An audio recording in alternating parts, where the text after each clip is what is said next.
Oh, what's this? Is this refried beans? Yeah. Oh! Back to healthy. James things. is stocking up. Did you see what was in his living room? No. It's one of those, like, you know, those good for the environment but aren't shopping carry bags? Yep. Just filled, maybe 30 cans of, like, beef stew, like, you know, those, like, soup stew things you get? Yeah. Yeah, the Beefmaster ones or whatever. Yeah, what like are they? extra Super chunky. food. Yeah, chunky. Campbell's chunky or whatever. Yeah. That's nature's superfood. They're on special, $1.60 each. How much are they Normally usually? $3.30. Oh, It's $2 saving. no wonder you had to buy so many of them. James, if your teeth start getting loose, Why? Eat an orange. you've got scurvy and you need to eat an No, orange. they have each can has Oh, it's five fortified. has 5 serves of veggies in it. Bullshit. Yeah, just one can. Why Why don't you and just- you have 3 cans? You'll be like Super exploding. cans. Oh, careful. Careful. Killing me here. I got bathers. That'll mop it up real good.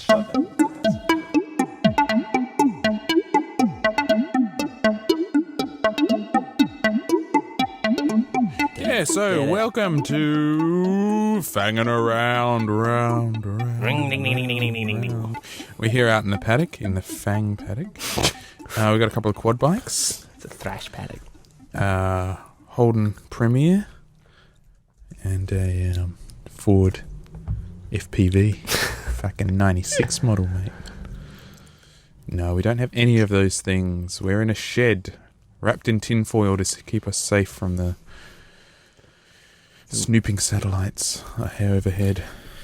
This is episode 25 of the Fang Round podcast, part 2, because, well, we tried to record episode 25 like 2 weeks ago and it completely failed. No, my half record. This is true.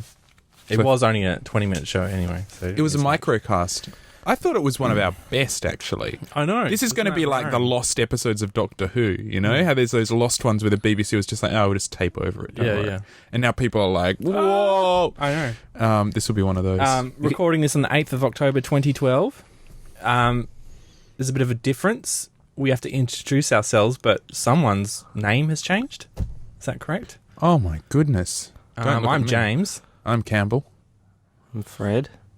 Aren't you Dr. Fred now? Oh, yeah. Oh, Fred is I don't officially a doctor. I don't like to like. Are you officially, or do you have to get your name No. done by Depot? I'm officially. Cool.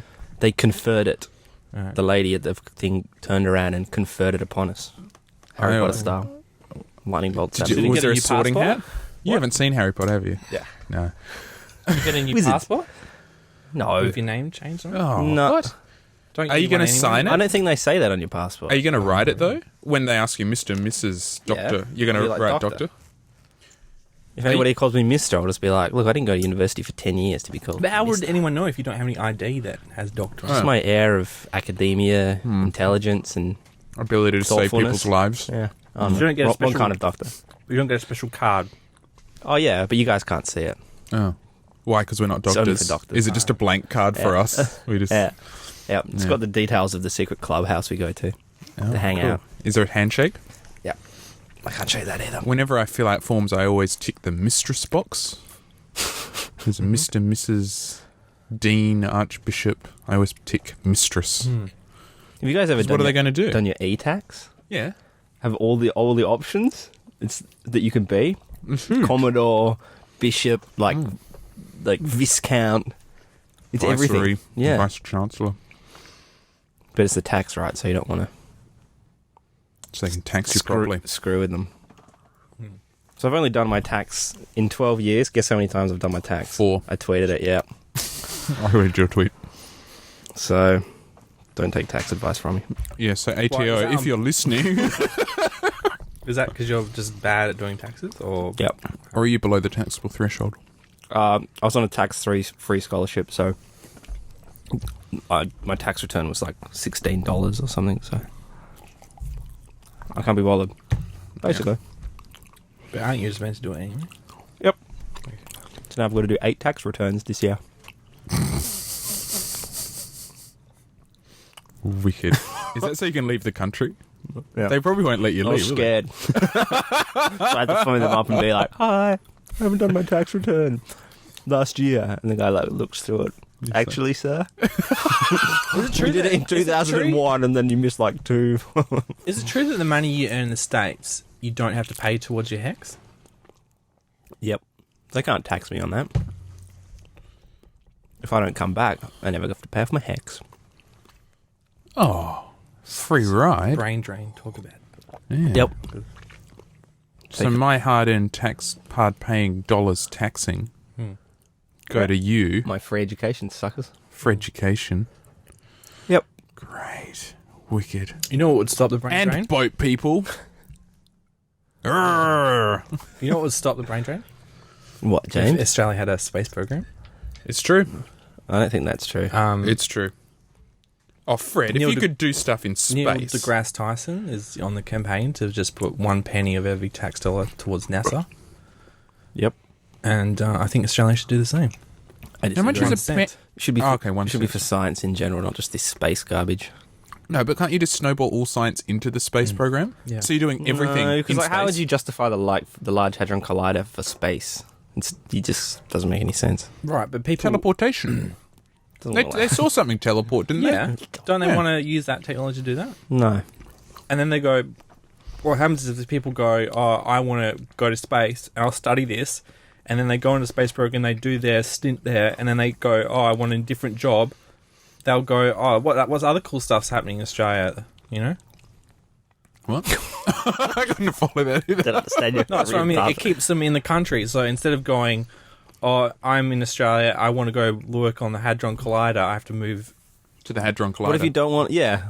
That doesn't make any sense, because you still got the Large Hadron Collider. If you wanted to work on rockets... in No, but Australia- all these people, that's what happens is, like, if you see Apple, all these other startups, successful startups in America, they all came from Apple because they met while they're working at Apple and they just I don't built have teams. Yeah. They built teams and they got to know each other, working on this thing, so that if the Australian version of NASA, all these Australians just started doing cool stuff, and then they finish a project, and then they're like, oh, what should we do now? Oh, they start talking to each other and say, oh, let's start our own business and do something cool in science that's Yeah, but... different, rather than now they're never going to meet because they all go their separate ways off to Europe. You need a way to get people together working together, and the moment we have CSIRO, and that's about it. Yeah, but it doesn't matter where you put the money. It doesn't have to be for space, right? You can just put it into science. No, but it has to be inspirational. It has to be like something. Yeah, no, it's got to be big. Yeah, No. it's got to be a Well- goal that people like, I want to be in the space Yeah, program. yeah. Yeah, that's why it's inspirational, you know, because It's no g- one says, Fred, imagine if they came to 11-year-old Fred and they said, would you like to spend, 10 years trying to make a laser system work to make time more efficient to a 10th of a percentile? I don't even know what your project was. That's what I've done. Yeah, I know. Would you be like, oh, that sounds boring? No. That's what I did. Yeah, but... Yeah, how did that... No, but what That's a if bad I example. if I tell What if someone asked you, what if you... No, would you do what you did for but that long was, and liked that, it? that was after you were like, you gave up on engineering. You're like, oh, what else got to do? I might as well do this later. Yeah, because this was way more exciting than engineering.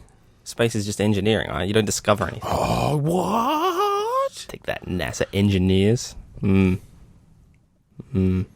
No, but my point is that you can have all this money for science, and then you're like, these magic friends get together, like, sweet, we want to do some money. We need to do some other science, and the government says, no, we spent all our money on that rocket ship.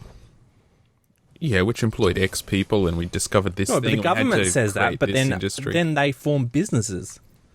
like Yeah, Dragon. that's exceptionally SpaceX. difficult. Yeah. Where do you think SpaceX gets its stuff from staff from? Probably all ex-NASA employees. Yeah, but where does it get its money from? the government Fun. now. Where does it get its money from? It launches satellites and stuff like that for commercial partners. Does it? That's all these space companies. How do you think these space companies make money? Yeah, I don't think Australia can compete. Oh, Pick something else. See, the problem with the science in Australia, we have to pick a niche and be the best at that niche. You can't be like, we're going to put them out on the moon, because we're not. Because we're What a about, tiny little what country. about deep Right, sea? but Japan's been trying to do all this stuff with asteroids, and now it has a space program. It has a capsule on the space station. It has its own launch system. Yeah, but that they've can been send going stuff for the to past whatever ISS, years. and now it's like, whatever. I don't know. China's made a big push in the space. They want to put them out on the moon. Yeah. No, see, I think space it's good, but it's not really truly scientific. A lot of it's just engineering. no, it's just yeah, trying to but make we're things not work. looking for that. You're looking for something that gets people to study it, so that once they've studied it, then you have now this knowledge base of people who are really good at science. Yeah, but that's like just really good at science is a bit too generic. Yeah. We have a lot of aeronautical engineers and computer technicians and whatever else. Mm-hmm. Right, but if you become an That's what's aeronautical happened with engineer robots, I and you don't get know. together and come and be part of, the next Concorde, right? That's actually commercially viable. That would completely change Concorde. the It's all entire blimps now. that would completely change the entire aerospace. But you can go to Queensland and join the rocket team. They got a hyperspeed rocket team up there. Is that land based? No. What do you guys think What's about their goal? land They're not speed doing anything because records? they have no goal. Whatever. We don't hear. Why do we keep hearing about NASA going sending some crappy little robot to Mars, but nothing else? Because it's not. It has to be. No. It has to be something big. It has to be a real big goal to say we're going to do this, and then that's what happened. What Kennedy got up there and said we're going to do this. Yeah, George W. Bush got up and said we're going to put a man on Mars by 2040. Oh, that was no. such a crap goal. That's 2040. 40 years. He said, I'm going to do it in the decade. That's when things happen, when you set... Yeah, No, and things happen when they there's a hadn't Cold sent War on. anyone anywhere. He's like, I'm going to be dead in 2040, so I can say whatever I want because no one's going to say, I'm going to be out of what office in 8 years. Yeah. Who's going to hold me accountable Yeah. for some stupid shit I said That's once? exactly it. But you're acting Kennedy was like, we're going to do this like in the next... It wasn't. He didn't even have 10 years because he said within this decade. Yeah. And they hadn't sent anyone fucking anywhere. Yeah, but they had the Soviets up their ass, so that's why they got it together. So, like, that's mind-blowing. From not being able to send anyone into space to being able to send someone on the moon and being, like, doing burnouts up there, that is just the most mental thing ever. James is acting like there's all these scientists, just all these people thinking about studying, just sitting around being like, oh, I'm just so uninspired. I've got all this money to spend on this science project. I'm so bored. I'll just spend it on, like, this really boring project about, like, boring what stuff. are Australian kids going now, right? They're going, if they're interested in science, what do they study? They started mining mineralogy or anything, whatever that can get them a job in the mines, because that's That's the a pile of Australian bullshit. There's thing. plenty of science graduates. And they get and no where are they jobs. going? They're Yeah. going overseas to where? Where are you going, Fred, to get a job? Yeah, brain drain. Great, Fred. Thanks a Going to lot. Colorado. Right. And you're not going to pay your hex back. So I'm sorry, I'm a monster because we, the taxpayers, are paying for your education. So we've invested in Colorado, essentially. Yeah. No, because I'm going to go to Colorado and I'm going to brain. I'm going Cut. to brain drain them. So I'm going to learn all this high quality, cutting edge Coloradian. science Yeah. in America, and I'm going to bring it back to Australia. No, but what if you meet an American girl and, like, you fall in love and you get married and you're stuck there forever? Whatever, James. Take it up with the Minister for Science. Contact the Colorado Take it up with- institute that he's going to be working at yeah, and say, even- watch out for this Fred Baines. He's got a huge debt back in Australia and we're going to collect it. Whatever. Oh, could you get a bounty hunter on it? Let's say Dog the bounty hunter. Anyway, so, Fred, I wanted to ask you a question. Who's Jacinta Del Hayes? Is that how you pronounce her name? I believe so. She is a PhD student at uni. How come I know her name? Because you've been stalking her? I have not been stalking her. How do you know her name then? Because she's on adverts on TV. Was she on adverts on TV? Can you name Yeah. one other person from those adverts on TV? No. Why not? Because that was the only astrophysicist on there. Was she an astrophysicist? Yeah. We need a new scientist for the podcast. Because you and Harry are pissing off. Campbell's probably going to piss off, so we're going to have to reform the entire group. Oh, you So can't we want remake the Jacinta band. Del You can't. Hayes on Fangin' Around, our first female guest. I think it's appropriate that we get a scientist on the roll since we've been Science, discussing it's a the girl lack thing. of the lack of females in science. Fred, how do we get her on? You know her. Can we get her on? You could ask her. So if we tweet her as Fangin' Around and then we say King of Commerce and you can back it up saying, hey, Why don't you did get, my tweet? a different scientist on? Because we need someone with a profile, Fred. This is a show. This is entertainment. We need. She's never We need. profile. We need a. Well, I don't know many other West Australian things that I can name. What about Rhett? So when people say Western Australia, you say Swans. What we're You gonna? export Gina Reinhardt and Jacinta Del Hayes. Yeah. Are you hoping she'll be our Neil DeGrasse Tyson. Yeah. You're hoping you'll uncover her. Well, that's. Well, look, Maybe it's I could be the beneficial Neil to the deGrasse podcast to have someone who will bring listeners onto the show. It's just a popularity contest then. Yes. What, you saying she's not intelligent? Oh. No, exactly. No, So you're it's the saying- best of both worlds. Whatever. People know her as Is she Eurasian? Jacinta Del Hayes, the girl of the UWA ads. Can't you Google would the get ad? some publicity for us, and then and she has a Twitter account. That's a bonus. It's hard enough just to get you guys to tweet. Let alone Hey, not me. I'm good at this no, stuff. sorry, Campbell.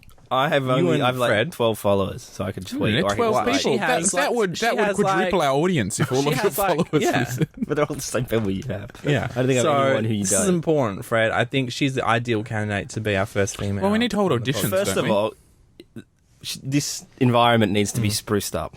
Why? This is not conducive to science. These Conducive to boxes- science or to ladies? Oh, what's your? I've been to your basement Especially where you had the lasers. That was nothing to cry home about. That's a place of learning. This is we're broadcasting in the entire world. We We're need spreading everything. knowledge and wealth. Whatever. We should have the lights off. So on the podcast. we'll tweet Jacinta. No, I'll cut don't this segment tweet out, Jacinta. and so she can listen to us talk about it, and she'll be like, And she'll be like, what a someone talked creep. about me. She'll never talk to me again. And you know her. Your girlfriend says, "Oh yeah, he hangs out with her all the time." Oh, So Too it's a done much? deal, right? If you're hearing this before Fred comes to talk to you, go seek out Fred and be like, hearing "Hey, I this. want to be on Fred's podcast. He sounds like a super cool dude." So which bit of the podcast would you play her to encourage her to come on? Just what we're discussing right now. You on that that science moon rant you just went on? Yeah. All right, yeah. You play her that game. well, I no, can say, she "Oh, doesn't agree. we each have, an area of Yeah. expertise. Ours isn't science. Yeah. We need someone I to don't think- I want rein to us hear in. her opinion on this, Fred. That's the point. Okay, you cut out that if she section. disagrees, she come back. She can come on and say why I was wrong, and I'll gladly listen to. That's But the whole she's point an of the podcast. It's a astrophysicist. She's discussion. all about the space stuff. Yeah, she Fine. tweeted the link to the ASCAP thing, right? And I watched it because I'd forgotten it was on. And thankfully, she tweeted it. Oh, thank So goodness. I watched the for- ASCAP launch. Did you watch the ASCAP launch? Fred? I didn't. Oh, Are you jealous? Because I don't care about science, no. hear that, Colorado? Fred, I don't care about... Dr. Fred, I don't care about science. So Bane. it's the Australian Square Kilometre Array Pathfinder project. I think that's what ASCAP stands for. It's one of the fastest radio telescope systems in the world, I hear. So I watched the launch of it. They got all the locals to come on and give their own history of the scene that it's set. And apparently they have a mayor, right, of the Shire of Murchison. What's the population of the Shire of Murchison? 20. Higher. A few thousand. Oh, 2,000? Lower. 300. Is this Lower. like that time when you made us Lower than name all 300? those cities that Yeah. haven't had... 200? I think it's like 126. And they've got a mayor? Boom. Yeah. And they got the greatest science project this country's ever seen. Give Yeah. me a tap. I mean, that's part of the appeal, is that there's no one there with their mobile phones stuffing up the signal, basically. Oh. Except the mines. But yeah, it's apparently the only shire in the world that doesn't actually have a town. Wow. Something like that. They also had the Warringah people come in and talk about, the stories they, what they think of the star system and how excited yeah. they are. Because they're pretty pumped about it. Because it's one of the few projects where it's like, we're not going to rip your soil up and destroy it. Yeah, We're well, actually going to do yeah. something cool with it, and keep it. The whole idea is to keep it pristine and radio quiet, so it's really appealing to them because they want to, if they want to teach. Well, everyone wins. Yeah, because if Except they the want to mines. teach their, Yeah, but they've already won. Yep. if they want to They're teach Charlie the, Sheen style winning. well, that's it. The only opposition to this project was like, oh, we can't mine there if you do this. Now, speaking of mines, did you hear about the giant sauropod footprint that was found on the Kimberley? No. Suppose? Is this science news with Campbell? This is Science News Museum with Campbell. Australian paleontologists recently found the largest sauropod footprint ever. How big was it? recorded. It was 1.6 meters in diameter. Yep, and it was the proposed. Sorry, it wasn't a mining site. It was a proposed desalination plant, I believe. So they stopped that? Well, he was like, "This is why we shouldn't be doing shit up here because this is like the best spot in all of Australia for fossils and trace fossils." And so I think it's thrown stuff into question. So that was a pretty awesome find. Biggest sauropod footprint ever. Pretty cool. Yeah. How big was the sauropod that made the footprint? I don't know. Well, you think 1.6 meters. How big is my foot? It's like a foot, and I'm 6 foot, so it's going to be like... I think that's how the meters tall. paleontologists figure it out. That's how I figure it out. My parents came back from Queensland raving about seeing some dinosaur footprints, like someone's dug up some, riverbed and with all these footprints, and I assume that at one point there was dinosaurs running around and then they suddenly froze and Yeah, no, that's one of the most famous footprint tracers in the world. There's it was by a riverbed, and there were all these small sauropods, all theropods rather, all scattered around drinking at the river. And they've got record of so where the riverbed was, where the bank was, and then there's a kind of a ginkgo tree forest behind it, or a cycad forest, and this large predator, a big Australovenador, which is a sort of like a smaller T-Rex, I guess. So it charges out, and then they all scatter. But it's preserved this perfectly. So they've traced, they've counted the amount of footprints. They've tracked where all the dinosaurs around. I think there are 112 of these little guys. And they've, so they've mapped out this entire sequence of events where the big guy came, because the footprints are perfectly preserved. And it's like mind-blowing. I mean, it's like this photograph from the past of this sequence of events. I don't get, like, what... And after that point, no one ever came back to the area, so it just was preserved for a million years. I guess it was in the mud, and then the mud dried, and then... So obviously the next day was a really hot day, so it... Yeah, or just like, dried straight away. Yeah, the next day was really hot, and then, I don't know, then maybe there was a big dust storm that came through, it settled over the top. Yeah, I don't get it. Yeah, I likewise, I find that mind-blowing. Yeah, millions and millions and millions. Something happened, aliens came and just vaporized the Earth and cemented these... That's another theory. Okay. We've got this amazing fossil in the West Australian Museum that is of a trilobite that is molting.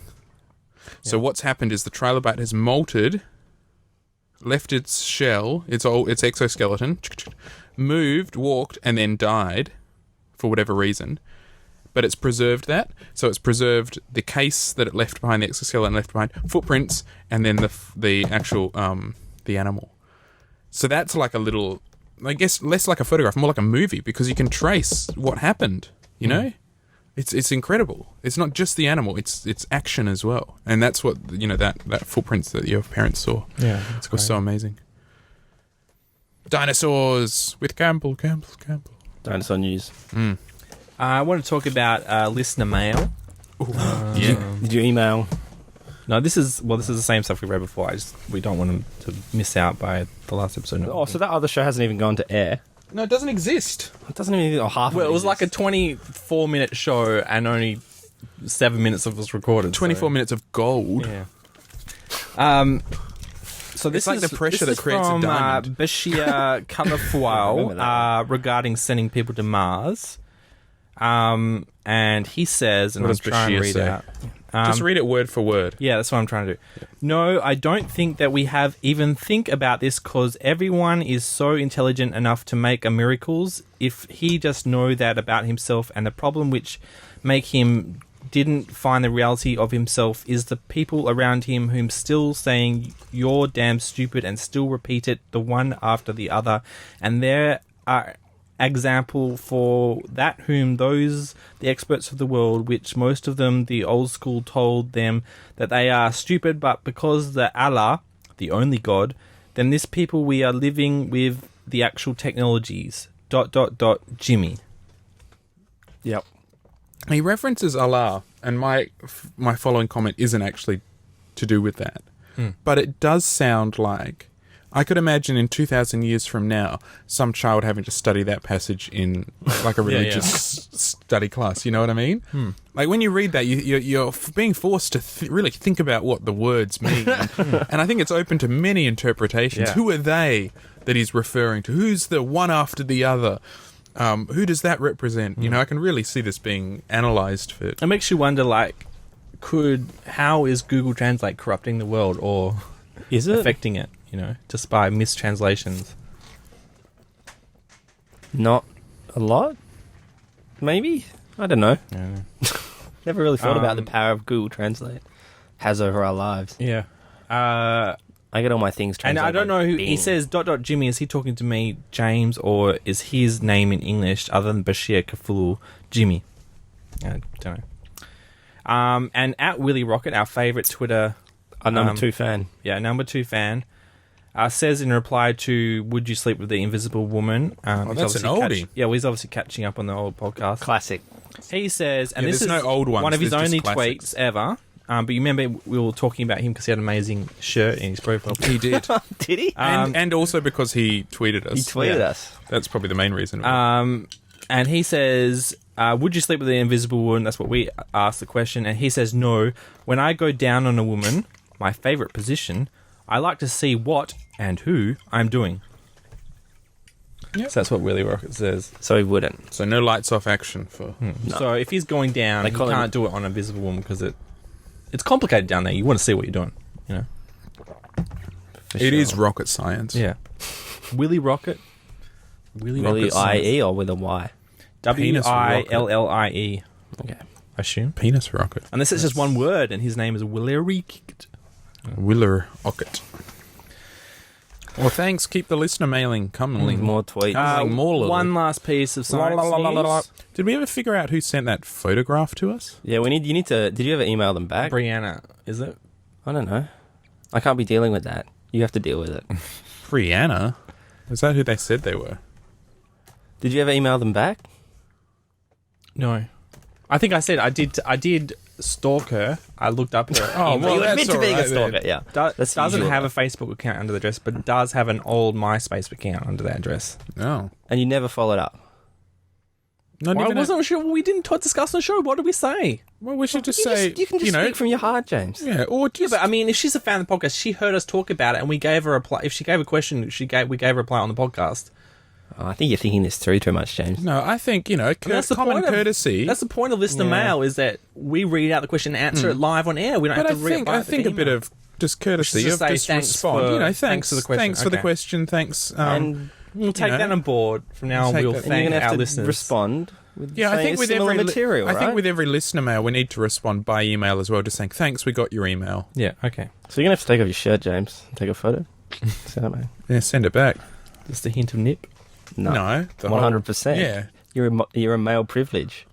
What? She didn't give us. You can show nips. Yeah, but you can. Why not? No, you can. But why? Because Because you're it's a man. not considered sexual. Oh, I think depends. if James did, Yeah. sure as hell would be. I think that's sexual. How can it not look sexual? So, did you guys, Fangin news, you guys watch Bathurst? I watched the end of it. It was very exciting. Came down to Holden versus Ford. Oh, as it fucking should. Oh, fucking. There was, a hair's breadth between them. I don't know what they say. I don't know what they say either. Who won? After a 1,000 kilometers race, it came down to like millimeters difference. Yeah. It was pretty exciting. And who won? Ford or Holden? Holden Who pissed on who? Holden pissed on Ford as usual. As usual, is it? Is it usually Holden? In recent years, yes. Holden pisses on Ford. And what do they race? They just race the sedans, don't they? But they're not really Yeah. the sedans. No, I mean it's all stripped out and modified, and it's not even HSV vehicles, is it? It's like they properly try to kit out these sedans as race vehicles. No, I mean they're all custom built cars, and they just have basically a shell of the commercial car there because they're trying to sell cars. I think. Yeah, right. So what it's the same? Maybe the chassis and the exterior. Yeah, the plastic outside is the only thing that has in casing. common with the real So here's car. some news. V8 news. Whoa. The only When is V, this from? February 9th. because two litres only for comes context, in milk. Bathurst 1000 is Australia's most famous Is Australia's most bogan event. famous That's Summernats, car Cal. race. That's Summernats. It's, I mean, most people outside of Australia probably only know of the Formula One or the Indy car on the Gold Coast, but for the true event, the Le Mans of Australia or the Indy 500 of Australia is the Bathurst 1000. It's more like the NASCAR of Australia, I think. So apparently... But their signature race, like this is the most famous race course. It's like the Nuremberg Ring of Australia, but the Bathurst course. We call it the Brown Hill. Nuremberg Ring. So apparently Nissan wants to join V8 supercars. I heard, I was working with a colleague a year or two ago, and she and her husband were actually, really in on this stuff. I remember when Bathurst was on last year, and she was all pumped for it. And I said to her, I have no idea what's going on with this. And she was explaining it to me. And it used to be like, she was saying it kind of sucks in recent years. Was it Bathurst?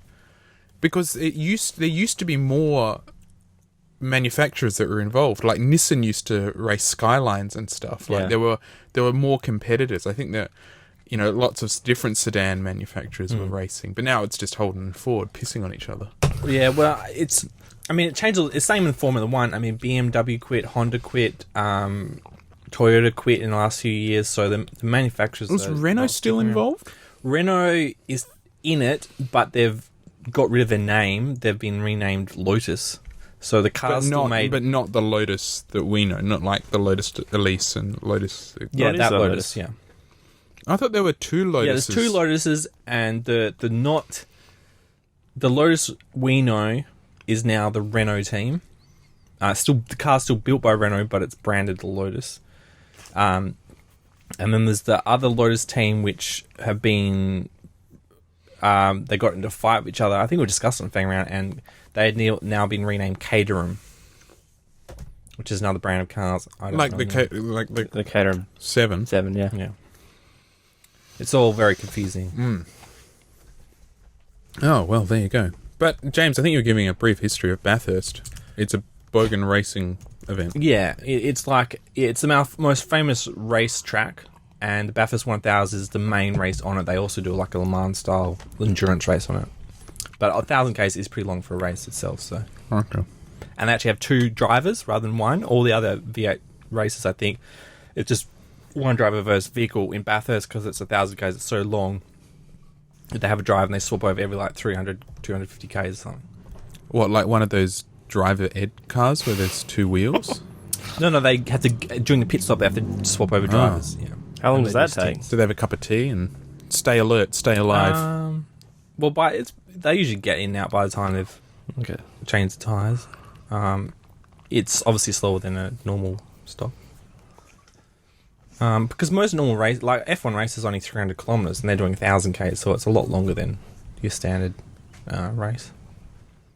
And in fact, I'm not really into V8, so probably sounds stupid. But like the Barbagallo race, right? When they come to Perth, they have the best of three. So they have three separate races, and you have to win two out of three to win the whole thing, basically.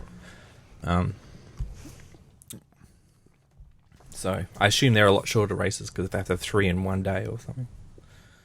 We should go one day. I wonder if we could go to the race. I've always get sponsored as like a press. For the press pass. I've always wanted to go to the drag races.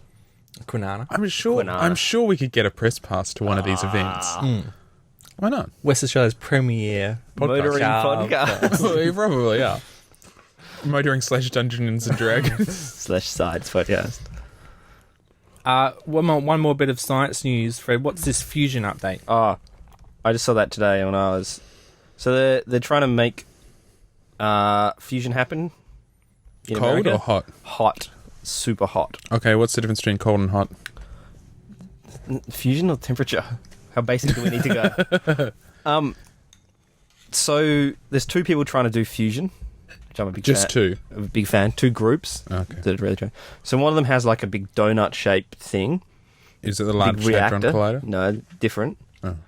And they use magnetic fields to like confine the plasma where the fusion takes place, which is like the sun, and they get energy out. These guys, they have like 292 or something like that. 192 lasers, basically in a big sphere, pointing at a pellet the size of a grain of sand or a peppercorn. And these lasers put out some obscene amount of power.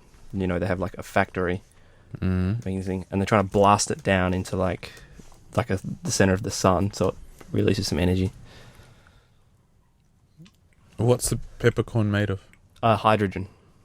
Oh, so a peppercorn's worth of hydrogen. Yeah. So a little ball this big, being blasted. What does by, hydrogen look like? The gas. Just how do they contain it? I don't know. Maybe it's really cold or something. I don't know. Or maybe it's lithium. I don't know. The point is, the articles were how it didn't work. Oh, so neither of their experiments We're worked. not actually closer. Nah, it's a bit sad. But Well, surely each time we fail, we get one step closer. Exactly. Just people are out there still doing fusion. So, what are your thoughts on fusion? Are we going to get there? One day. Yeah? We'll get there. And then what? Then The resource wars will be over? Humanity's problems will be solved. No. Infinite clean energy. You reckon? Yep. Science/pop culture news. Did you hear the latest Prometheus DVD news, I guess? What? There's some extras that Is it going to be link. director's cut because it's a Ridley Scott and they have to have a... I'm not sure, but the latest thing is that some of the extras reveal a connection between Prometheus and Blade Runner. In that sort of one of the institutes... There's some like one little screen cap on some computers. There's a corporation. The corporation that makes the replicants in Blade Runner is referenced in Prometheus as being another replicant builder. So now these two universes are colliding. So now people are all like, "Oh my god!" Well, Blade Runner takes part in the alien universe, but just in a different area, like in a scummy, crappy kind of part of it. You know, just a ghetto. And like in Blade Runner, he's talking about seeing, being out in space and seeing, there's that wonderful monologue he gives about, I can't remember, star cruisers catching on fire off the belt of Orion or whatever. So I had some consumption. Me and Zoe watched Risky Business. Oh, yes. Nah. Well, it doesn't look like you. I can't judge that. What did Zoe say? She said a little bit. What Some about bits. the bit where he puts on the glasses and he does his double smile? That's a Fred Baines trademark. Maybe, I don't know. You'd have to take that up with her. But it's a weird film, and I didn't really like it. I loved it. I remember the first time I watched it in high school, and I was pretty like, but I watched it like a week ago or whatever, and it blew me away. It's pretty dark and just meandering and doesn't go anywhere. And then she just I remember thinking that in high school, and now I watched it. And I remember I turned it on, I was like, oh, this is on, I'll watch it. And I was like, oh, but that's exactly how I felt. Didn't really go anywhere, kind of dark, but not really that dark. Watching it again, I was just like, this What do you is love perfect. about it? I don't know, it was just right.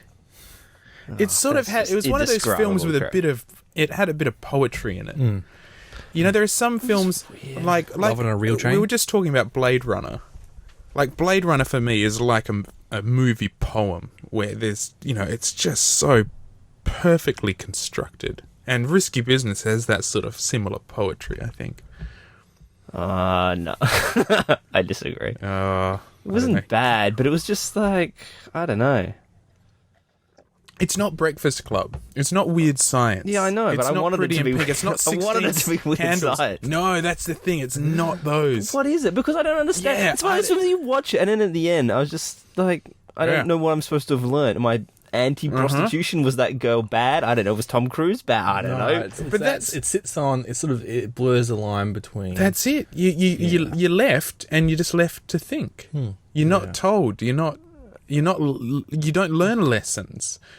Is he going to go on to business school and do... What's he going to do? Like, who is he now?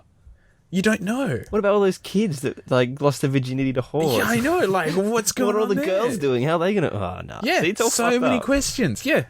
Oh, amazing film.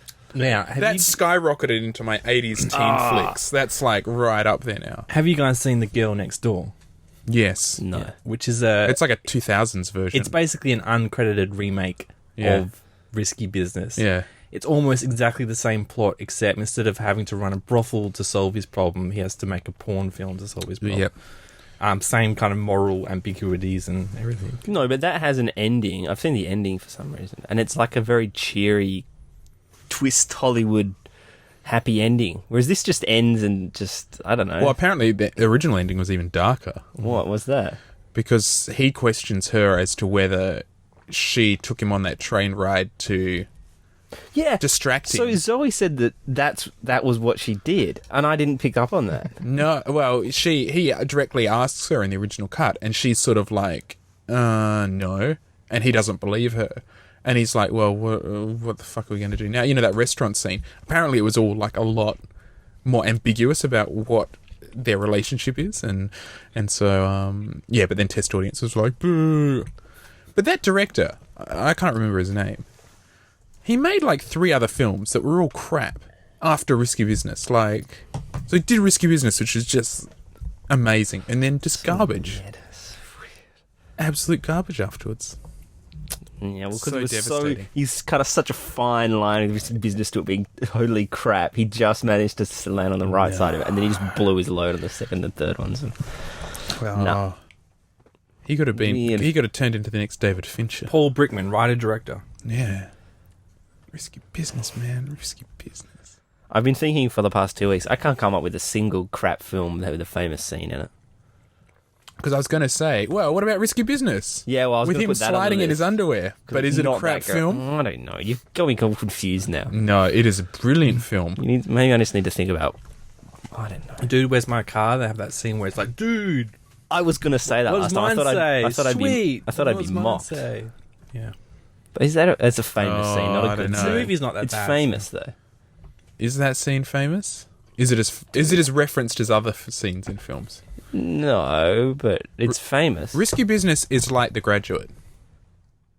Is The Graduate any good? Yeah, The Graduate's amazing, but it's that moral ambiguity where you're like, whoa, and then you're left at the end. It is just like, actually, it's just like it.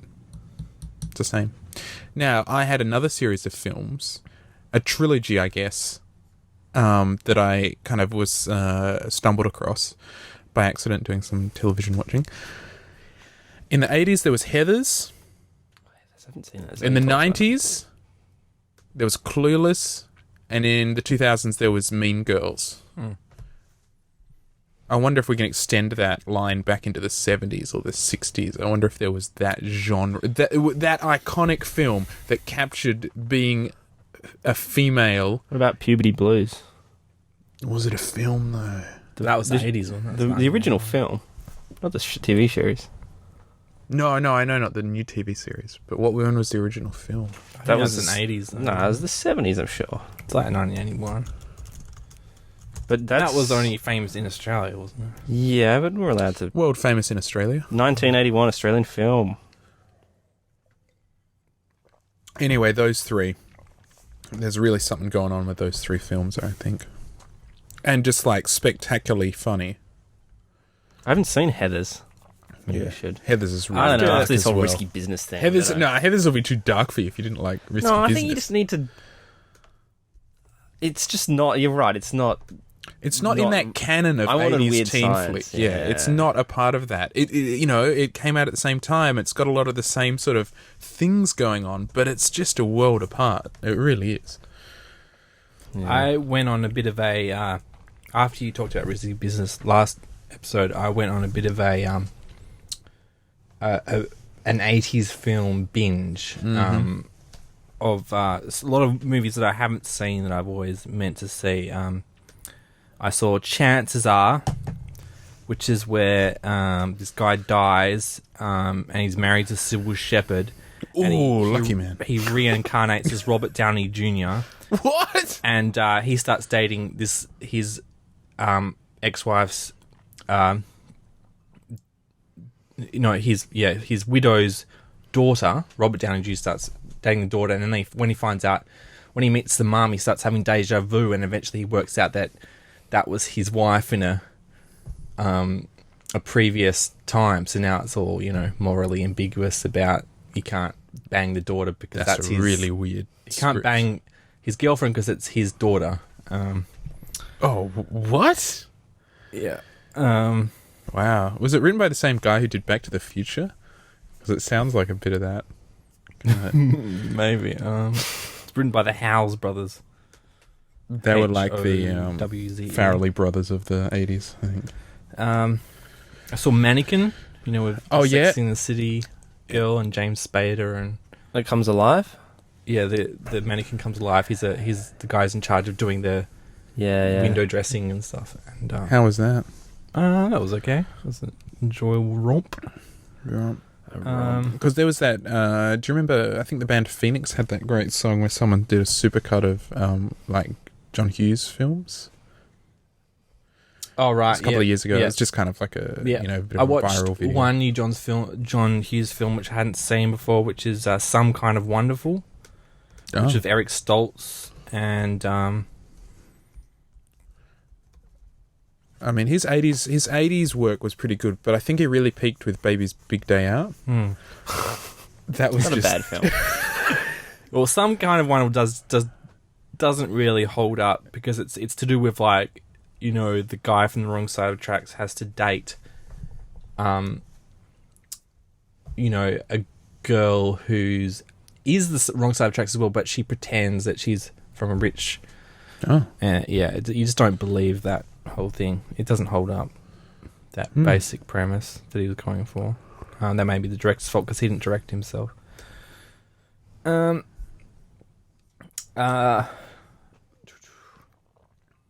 so I saw the Blue Lagoon. I don't know if that was in the 80s. You guys ever see Blue Lagoon? oh, with Brooke Shields. Yeah, the brother and the sister, they grow up on the island together and eventually fall in love with each other. So Are they was brother the and morally sister? I didn't think ambiguous. they were brother and sister, were they? Yeah, that's the whole point. They're brother and sister. They get marooned, but they're marooned as children as they grow up. Oh. Because they have no. Are you sure about that? They're alone on the island, so they grow up Well, they and then probably don't suddenly even know they their hit brother and puberty, sister. and she's like, the guy starts to go, "Oh my god, I really dig her boobs," and that's it. They got to have sex. You should do a film summary. God. That's what we're getting now, isn't it? Yeah. I rewatched Weird Science, which is one of my favorites anyway. I've got to rewatch that. Weird Science. Less Than Zero, which is the by the guy who did American Psycho. It's based on the book of the guy who wrote American Psycho. Oh, Brett Ellis Eastman. Yeah. It was based on his first successful book, Oh. and it's pretty horrible. That's got Robert Downey Jr. as well, and James Spader as well. That's pretty horrible. It's about some guys getting addicted. And apparently, I read up the review, and it's nothing. I haven't read the book. It's nothing. He's disowning the movie because it's. Yeah.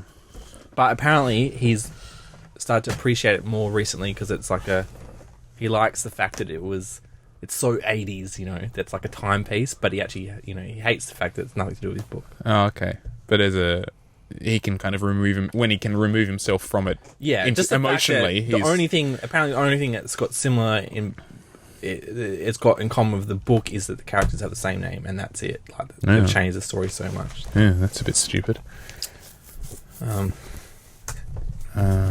Cool. So you got on a massive 80s fest.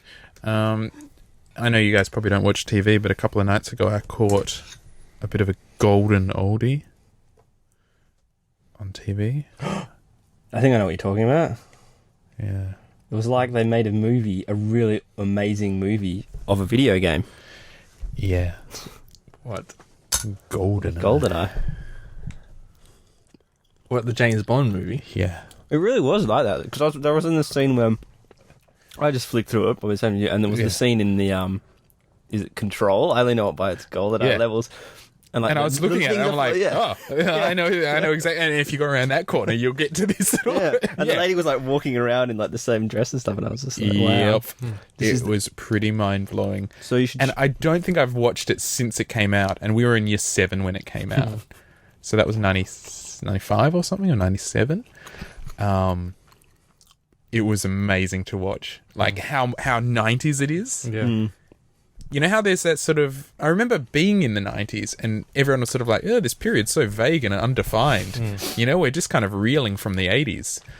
And now you watch films from the 90s and you're just like, that is the 90s and this is the 90s. But you know what's amazing about that film? So much of the special effects are done with miniatures. The like fighter jets crashing into the satellite tower, all that shit. Miniatures, so obvious. And it's got when the EMP strikes... drawn on lightning, which is one of my favourite effects of all time. And I was so thrilled when it came on. And I was like, oh my God. And Liz was like, what? And I was like, drawn on lightning. I remember it being, as a kid, seeing it, thinking it was bad at the time. Especially because I think it came out same year as Independence Day. And I remember those graphics being pretty shoddy in certain scenes. Mainly the fighter jet scenes, because... the alien stuff was fine. It was the fighter jet scenes that you just didn't believe, because anyone who's seen Top Gun, where they actually filmed with real planes, everything just looks fake compared to that. Yeah, yeah, I can understand. Top Gun really ruined CGI plane films. Yeah, well, what are you supposed to do with that? GoldenEye, and it was amazing how watching it, probably when GoldenEye came out, people might have thought it was quite serious compared to the other Bond films. But watching it now, it is so silly. Like, you'd watch it and it would be on par with any other silly James Bond film, which I'm not saying is a bad thing, the silliness, but it's definitely there. All the double entendres, all the puns, all these quips. When he goes and sees Q and he gets it's just non-stop gags in the background, people flying off chairs, and it's really, really over the top. And I remember, and Liz and I were going, wow, this is like really silly, kind of Monty Python-esque or something. And I remember when the new Bond, when the Bond franchise rebooted with, what was the film, Casino Royale, and they were going for a grittier, more authentic they're basically going for the Bourne franchise. And I remember you, James, saying like, what's wrong with the silly stuff? That's what makes Bond Bond. If you remove that, it's just like any other spy film. All the other ones are trying to be gritty. Bond's the one with the, the jet ski satellite kiteboard that shoots him into space with with a pistol in his like underpants. Like that's what Bond is all about. Yeah. And I kind of agree with you. I can see exactly where you're coming from there. Yeah. Anyway, that was a bit of a blast from the past. And then I was reminiscing about obviously GoldenEye, or having flashbacks about the game. Sorry. See, it's a game before it is a film. I think of the game. You said GoldenEye game. Oh yeah, yeah. I've never wanted to watch the film really. The technology is awesome because it's like only just internet sort of stuff. So there's lots of hacking and I love that. I love that era. Yeah, it's totally awesome. Did you guys watch Underground last night? No. The Julian Assange movie. Underbelly. Julian Assange. Here it's got some hot sex scenes. Well, not enough. But it is really... I am impressed how they tried to make a period film, because it's set in 1989, 1990. The cusp of the internet, is it? And he was literally using a Commodore 64 to hack, the Pentagon. And I think that's possibly true, but I don't know. Wow. So was it good? It wasn't that entertaining, I didn't find. But just I like the fact that it was a period film. They didn't try to be like, they didn't try to be like those 90s movies where they're like, hacking, yeah.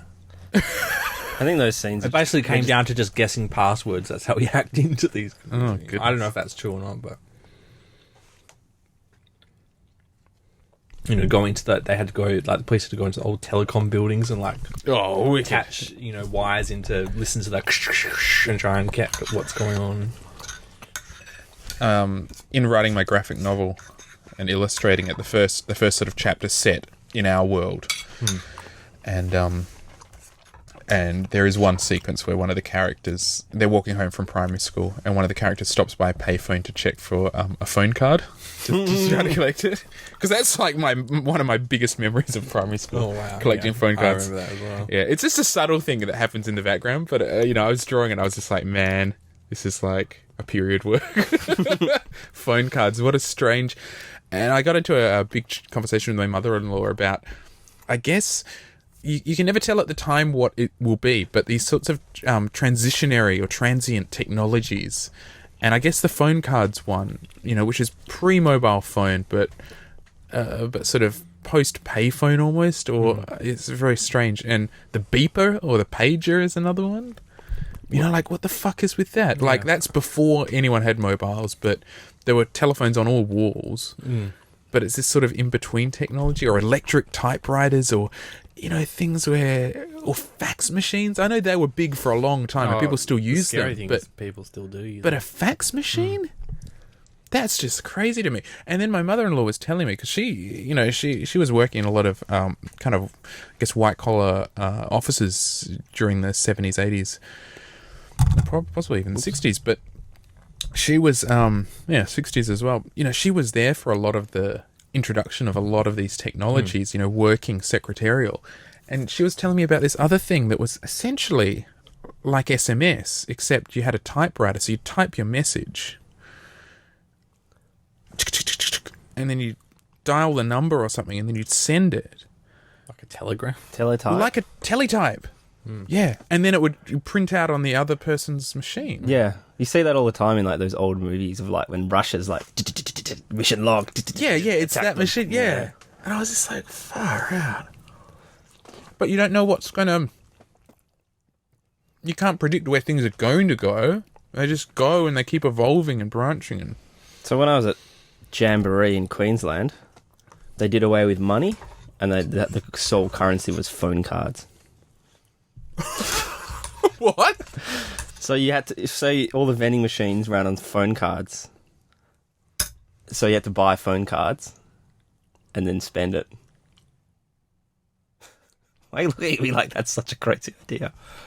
So it's like instead of making a phone call, you No, because you put money on a phone effort. card, right? Yeah. Same as it's like a charge thing, right? So you put $10 on the phone card and then you pay for everything with that.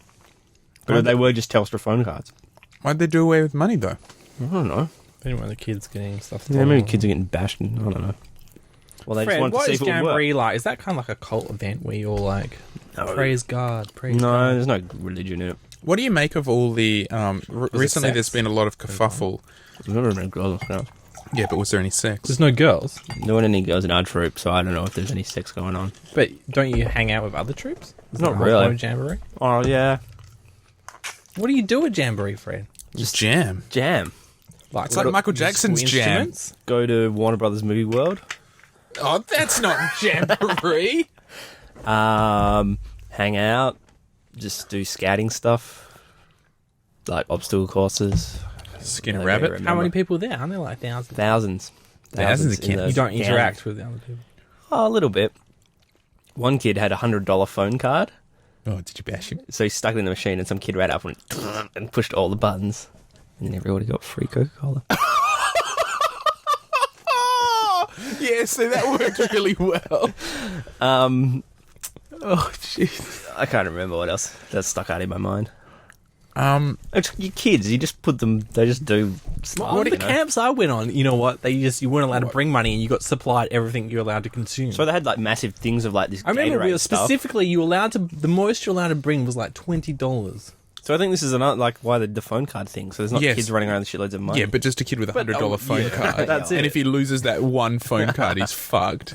Or if some other kid goes, yeah, but "Hey, you got $100. somebody I'm can't gonna come in nick from the outside, I guess, and nick money. You know, it's like a closed thing. closed." Yeah, but they can nick a $100 phone card and make heaps of calls. Well, yeah, I don't know. Hey, don't turn me down. I got a tweet from Zoe. She is proposing in my Clueless Mean Girls Heather's kind of trilogy that I add Grease for the 70s, although it's set in the 50s. That doesn't make any sense. I don't know. I think, I have to think on that. But it's, I think Clueless, Mean Girls, and Heathers really capture what's happening during the decade they're set, yeah. or that they were made. Rather, When is the Wonder Years set? That was filmed in the That's 80s. another thing. 60s, It's 70s. Was it set in the 70s? I don't think No, it was it's set when it was filmed. set in the 60s. Yeah. I think on the verge of the 70s, because it ends with them entering the 70s, doesn't it? I don't know. I think they're in the Vietnam War. What about American Graffiti? That would be 50s, wasn't it? That was made in the 80s and set in the 50s. What about... I don't know any movies in the 70s. No, it wasn't made in the 80s. It was made in the... It was made in 1973. Oh, what? Is it that old? Because the original Star Wars was 70s, wasn't it? 76, maybe?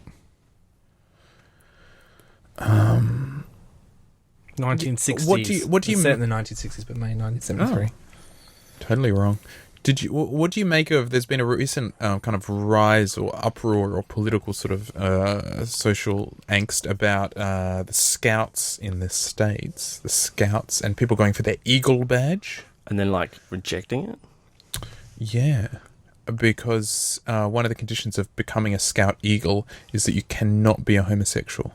Yeah, well, that's And bullshit. so thousands of Scouts who've earned their Eagle badge are handing them back. Yep. And protesting and saying, the Scouts taught me the values of, each individual's right to lead their own life and be, and to honour every person and be good to everyone. And this is goes against what I was taught, so I don't want the badge anymore. Good on them. That's... Yep. Have you guys I got do into the same social media bullying? The new craze. I hitting believe it's the known as nation? cyberbullying. Yeah. Oh, what? The trolls? Yeah, the trolls. You got into that? I mean, have I trolled someone? I was a big fan of the trolls back in primary school, with the big hair Yeah. and the funny eyes. I had a big collection. Is it like that?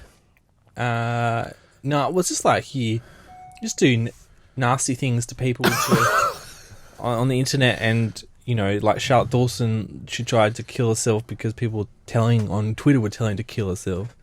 Yeah, I don't understand that. But I got into a bit. Who did you troll, It Jake? ties into the homosexual things. I made this obviously on No. Twitter, right? No. On Twitter, you can make lists, right?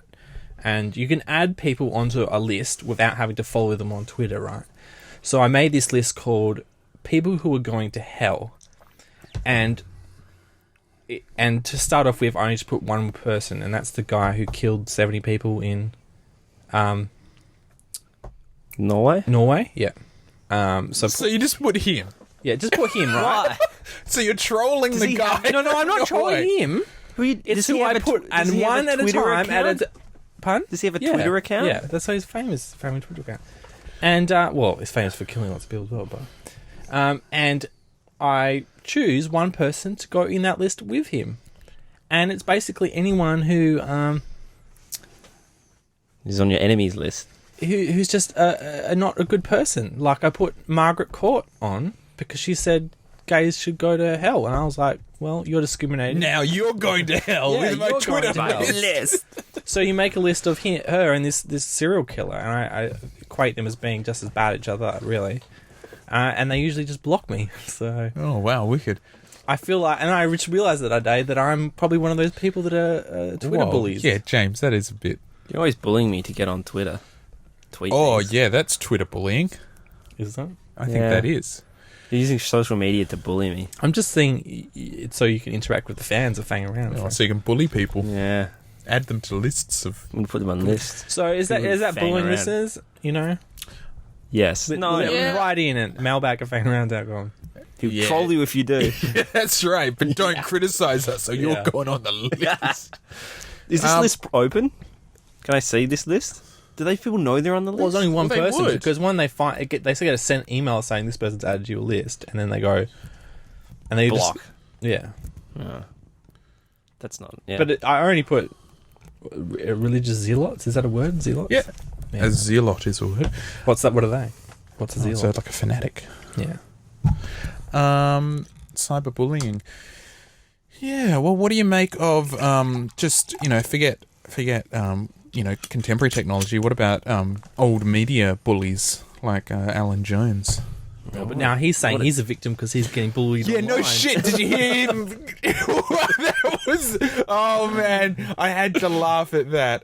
What a fucking dickhead. Did you hear this? He's vaguely. like, oh, now, some of the lost all things my people have been sponsors. saying about me, it's just been awful. You're just like, you fucking tool. Maybe I should put him on the list. He's the next person to go on the list. Yeah, all of his sponsors gone. All gone. I thought the station imposed this hiatus. I think... Right, but because whatever company kept on sponsoring him basically got their Facebook profiles trashed for people going, you're a terrible company, we're going to start a boycott against you if you don't drop him. And so every company that did drop him, dropped him, but then the ones that left, the station was like, to try and protect them, dropped all advertising because they didn't want people to find out who was sponsoring them. Yeah.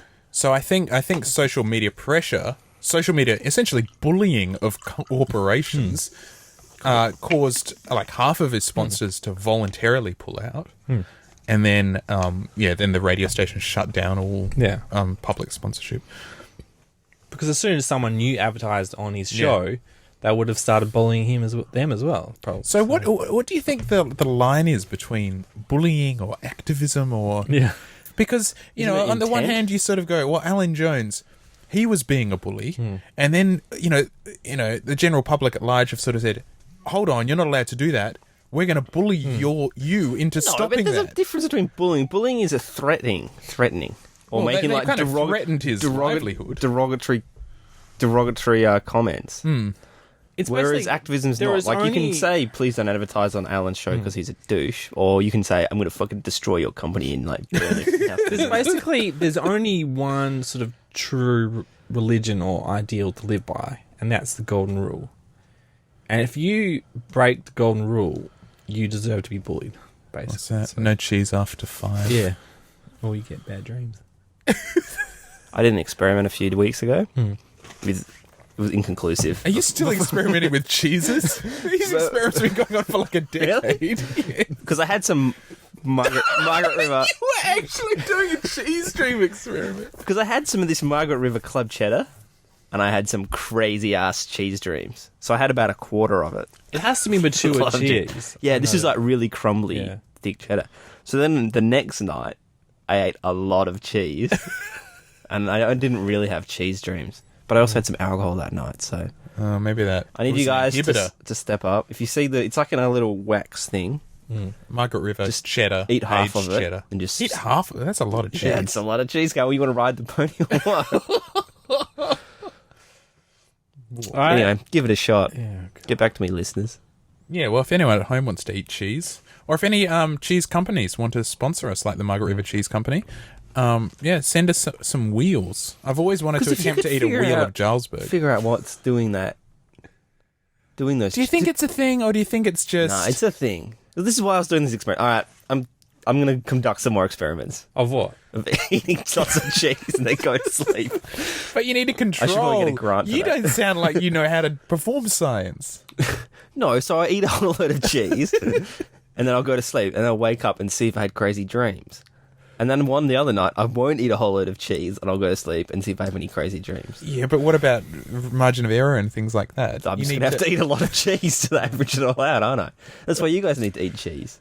I mean, like, yeah, it depends on what kind of determines crazy dreams. Like, you have I don't your really most, remember you my have dreams, your most so. vivid dreams in light sleep. So I usually get my most vivid dreams after I've been drunk because I'll pass out and then I'll sleep half of 5 hours, and the next 3 hours I'll just be in and out. And those 3 hours I get the Yeah, crazy. so I reckon you've probably got like indigestion and you're like, Yeah. your body's freaking out. You weren't there, man, in this crazy trees dream. Wasn't it? Because I would remember my dreams maybe once a month, if that. So if I remember a dream, it's pretty hectic. Well, keep eating. I'm going to carry Report on. back next I'm week. going to. Oh. 7-day ongoing assessment. Oh, what's happened here? Jeez, dreams. Has one of your lady friends ever said someone else's name in their sleep and you're like, oh, I'm jealous? No. Yeah. Campbell in your corner, the mad lies of Hulk Hogan.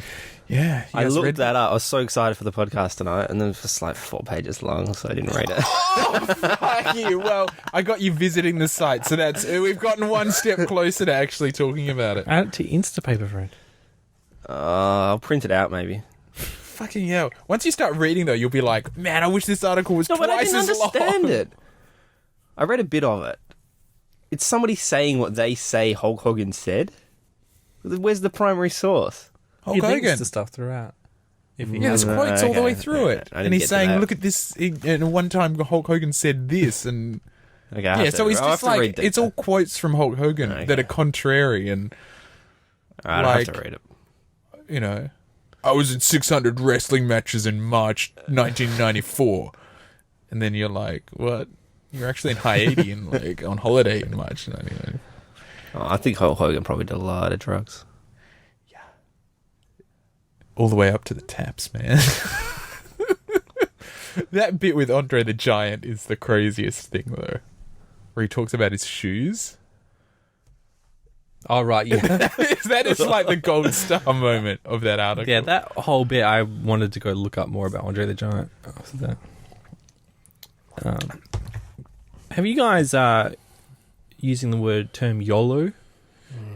When I was doing a workshop out in Midland Gate, kind of a youth outreach arts workshop, I encountered that phrase for the first time, and all the kids were like all over it. And how do they say it?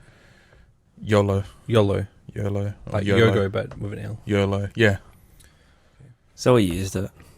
I think that was just to annoy me. yeah, YOLO. YOLO. Yeah. Why? Are you thinking of using it? No, I just... YOLO tattoo. It's just snuck up on me, this term. Suddenly everyone's using it. Yeah. We're out of the loop. Who knows what the kids are doing? I want to know what the turnaround from Gangnam Style being underground hit to Gangnam Style being in Big Brother adverts was. What's like the turnaround time there? Have you seen this graph? Oh, I'll try and find it. Well, they filmed a video. Yeah.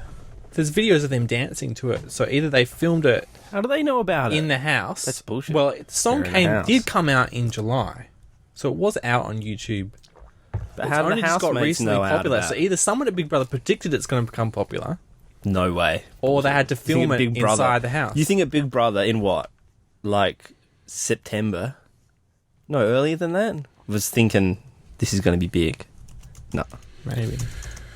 Because the initial adverts, it was all LMFAO, wasn't it? What the fuck is Big Brother? Like, why is it back? Why is it shit beyond belief? Why? You not into it? No, I think it's I'm amazing. beyond hate for Big Brother. I love Initially, and now it's back, and I'm just like, what's going on?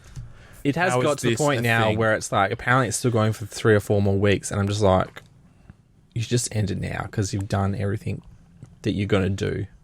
I hope they're going to do something interesting in the next 3 weeks, because it's just like... Can they flood the house? I mean, it's enclosed, isn't it? That'd be cool. If on the last day they just like started flooding it, and then the water rose up over the walls, and then they had to jump off the edge. They did have pirates attack one room in the house, and... Music pirates? Or It's all... and it funds terrorism, Fred, so it's actually pretty scary. and so the housemates that were stuck in that room had to like just live off a fireplace for one night or something. But it almost sounds like stupid shit people would think up in primary school to do at sleepovers. I don't think the people who were producing it are like the sharpest minds in the television world. I mean, they decided to bring Big Back. Brother back. Yeah, that's the one. Yeah, but I think it has potential.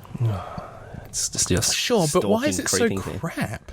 Because Like, it's run why by do they- idiots. Because it's That's what I run mean. by... Well, Campbell, I would say the same thing about House Husbands, but you love that. I know. I'm not saying one is better than the other. Flaws. I know House Husbands has flaws. But when I Definite watch big House ones. Husbands, Yep. I think that some executive at Channel 9 saying, we need a show that has men get in touch with their feminine side or whatever, and then someone does that. I could be wrong. I love that someone knows knowledge otherwise. I don't think anyone came to Nine and pitched this show because they felt passionate about this idea. No, I reckon it's pretty target demographic based. Yeah. Yeah. And that's for the same reason I can't watch House. At least the thing about Big Brother is they can't control the housemates, and so they will come up with some stupid idea, and the housemates inside go, "That's a stupid idea," and it doesn't work. And Big Brother looks stupid for doing it, and I go, "Ha." So you're watching Big Brother? Oh yeah, this is the first. No, year isn't you like seeing how Big Brother reacts to the housemates, not the other way around? Is it Yeah, the same exactly. voice? No, because they have shifts, so you get. Is that different voice guy depending still on- doing Up Late? Oh yeah, No. the guy who looks all He's haggard. It's Do you remember way too him? many drugs. He's He has still big bags under his eyes, really tanned. He's still the narrator, but he has no Oh, yeah. on camera presence. Is Hot Dogs doing Up Late Live? I wish They should get Hot Dogs. I'd Back watch it if on, they got yeah. Hottie back on. Do they do the Friday night games or whatever? No. Remember when it was the whole it was almost like that was just all it was. That on was like the TV. peak of Big Brother. Yeah. Where they Because there was the games, Yeah. there was the Up Late. yeah. It was on all the time. I loved it. That was the best season. That was the peak, wasn't it? Yeah. I used to do a lot of night fill, so I only ever caught Up Late when they were Yeah. sleeping, and that guy. This is the like filling first- dead air. It was This is, that's right. this is the first season I've why I was ever so watched excited for Hot the Dogs. actual TV show. Before, I'd only watch Up Late when I got home or watch stuff on the website. This is the first time I've ever watched the actual Who TV was the show. girl that was with Hot Dogs? She'd do the Friday night games. Who was that? I can't remember. What? There was Hot Dogs was one of the guys, but there was a girl as well. Yeah, was that the belly dancer? I don't know. I can't remember what her name was. I don't know. But I think he had multiple. Oh, she always looked really dopey. Was she a Big Brother contestant? as Yeah, well? yeah. Oh, she has an ethnic name. I can't remember what her name. Here's a plot which doesn't really help. on radio of the popularity of Call Me Maybe versus Gangnam Style. Oh, wow. So you can see the rapid exponential Yeah. increase in Gangnam Style. But it's over 300 million now in October, which would be about here. So it's like here. Oh. Whereas Call Me Maybe is like gone linear, and it's just maybe... What's the drop-off, though? Well, who knows? No, but this is total view count, right? So it'll never go down. It'll presumably just level out. They need to look at how many extra views are added per month. That's so what this it is needs views, to yeah, do. the rate of change. So this is views per day Oh, okay. after upload. So you can see there's this massive spike in Gangnam Style, whereas Call Me Maybe is just... Oh, it Compared almost to looks it. like it's plateaued. Yeah. Call Me Maybe. So you'd expect this to drop to 0 at some point. Yeah, well, Gangnam Style, I wonder if that's going to... That's a great website. You should be able to get all that information. I think Call Me Maybe is going to outlast No. Gangnam Style. In 20 years' time, when they're doing retro hits, they'll be playing Call No, Me Maybe. not bullshit. Gangnam No Style. way. They'll do Yeah. Gangnam Style. It'll be the first global YouTube hit. I don't think so. Yeah. I think it's the next Macarena. Do you think a video, and I know it will, but Oh, I imagine know when a it's video... the next Macarena, but I just don't think it. You know, It only goes with the video clip. the video clip, and you know the song itself is just like any other techno beat song. And this, and I a mean, good it's song. it's a Catchy. political song, but you have to know Korean to understand. Well, what about the Macarena? Is that a political song? Yeah, but it was in Spanish, wasn't it? I don't know. Yeah, but that was just gibberish. Exactly, but that's just all about the dance, Is it an right? actual, like, and maybe it is. All you remember about that Look is up the dance. look up the Macarena, and there are some startling statistics and facts about that song. What do you mean? I think only recently it spent the longest time in the top 100 in the US of any song ever, and it was only just recently beaten by Adele or something. I put this on the show notes. We'll get back to Macarena. The Space Jam soundtrack. Guess how many times it went platinum? Just the fact that it went platinum was hilarious.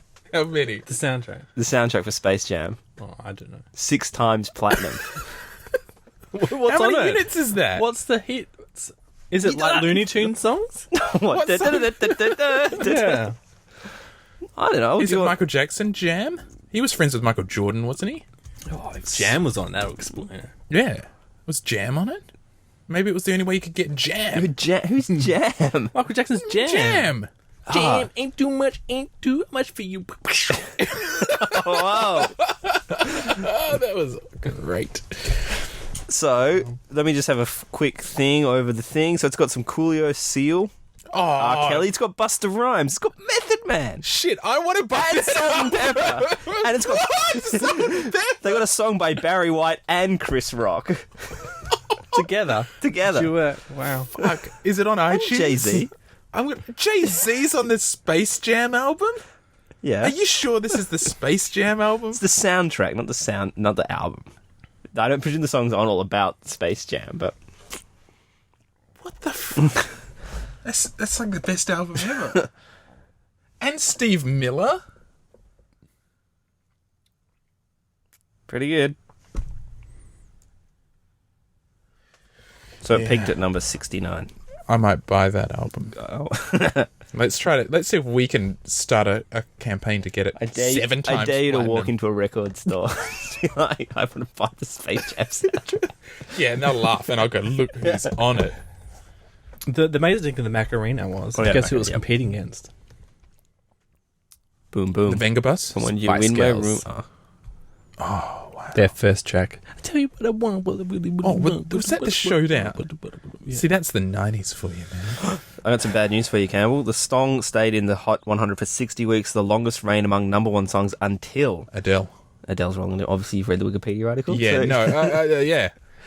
But it's only just been beaten. That's crazy, right? Yeah. And check out the royalties. I think last year or the year before, one of the dudes got like 250,000 of royalties for that year for this song. Sure. Like, this song is still making those guys bank. This He year. doesn't Oh, have to God. do shit. Ever. Like, this is 2012. Yeah. Like, Well, that's what I heard about. How people talk about, Titanic and Avatar grossing $2 billion. Do you know how much Seinfeld grossed? no. 2.7 billion. Wow. Obviously, there's a lot more content, but you think like Costs. Larry David and Jerry Seinfeld must be pretty rich. Yeah, if they're getting a lot of. Yeah, well, Jerry Seinfeld's got the largest private Porsche collection in the world. Does he? Yeah. He's a huge Porsche file. Have you been watching his sold it, podcast? I thought he drove Saabs.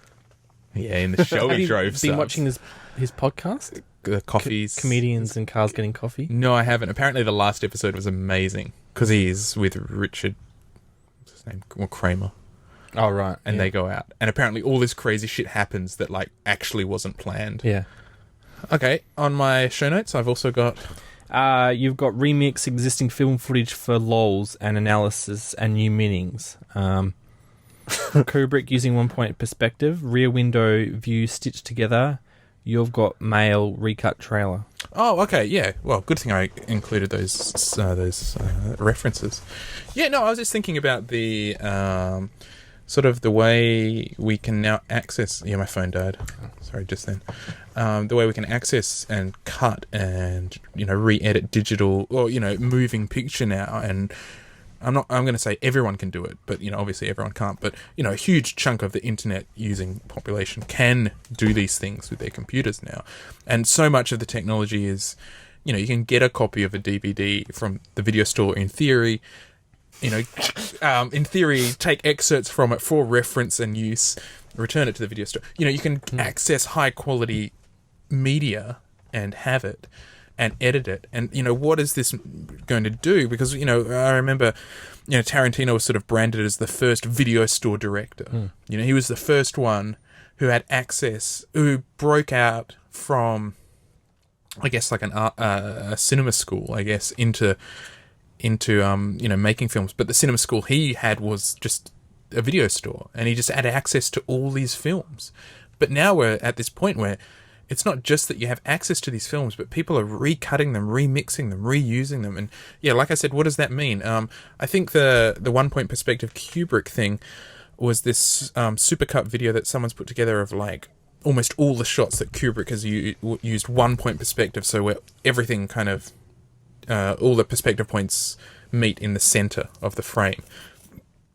And you watch that, and yeah, it's really revealing because it's film after film after film after shot after shot after shot of Kubrick's where he's going, 1-point perspective, and seeing that repetition, and how can we use that to reveal elements of what directors like to do, and then I guess there's that Rear Window video. I don't know if you guys have seen that. Nope. No.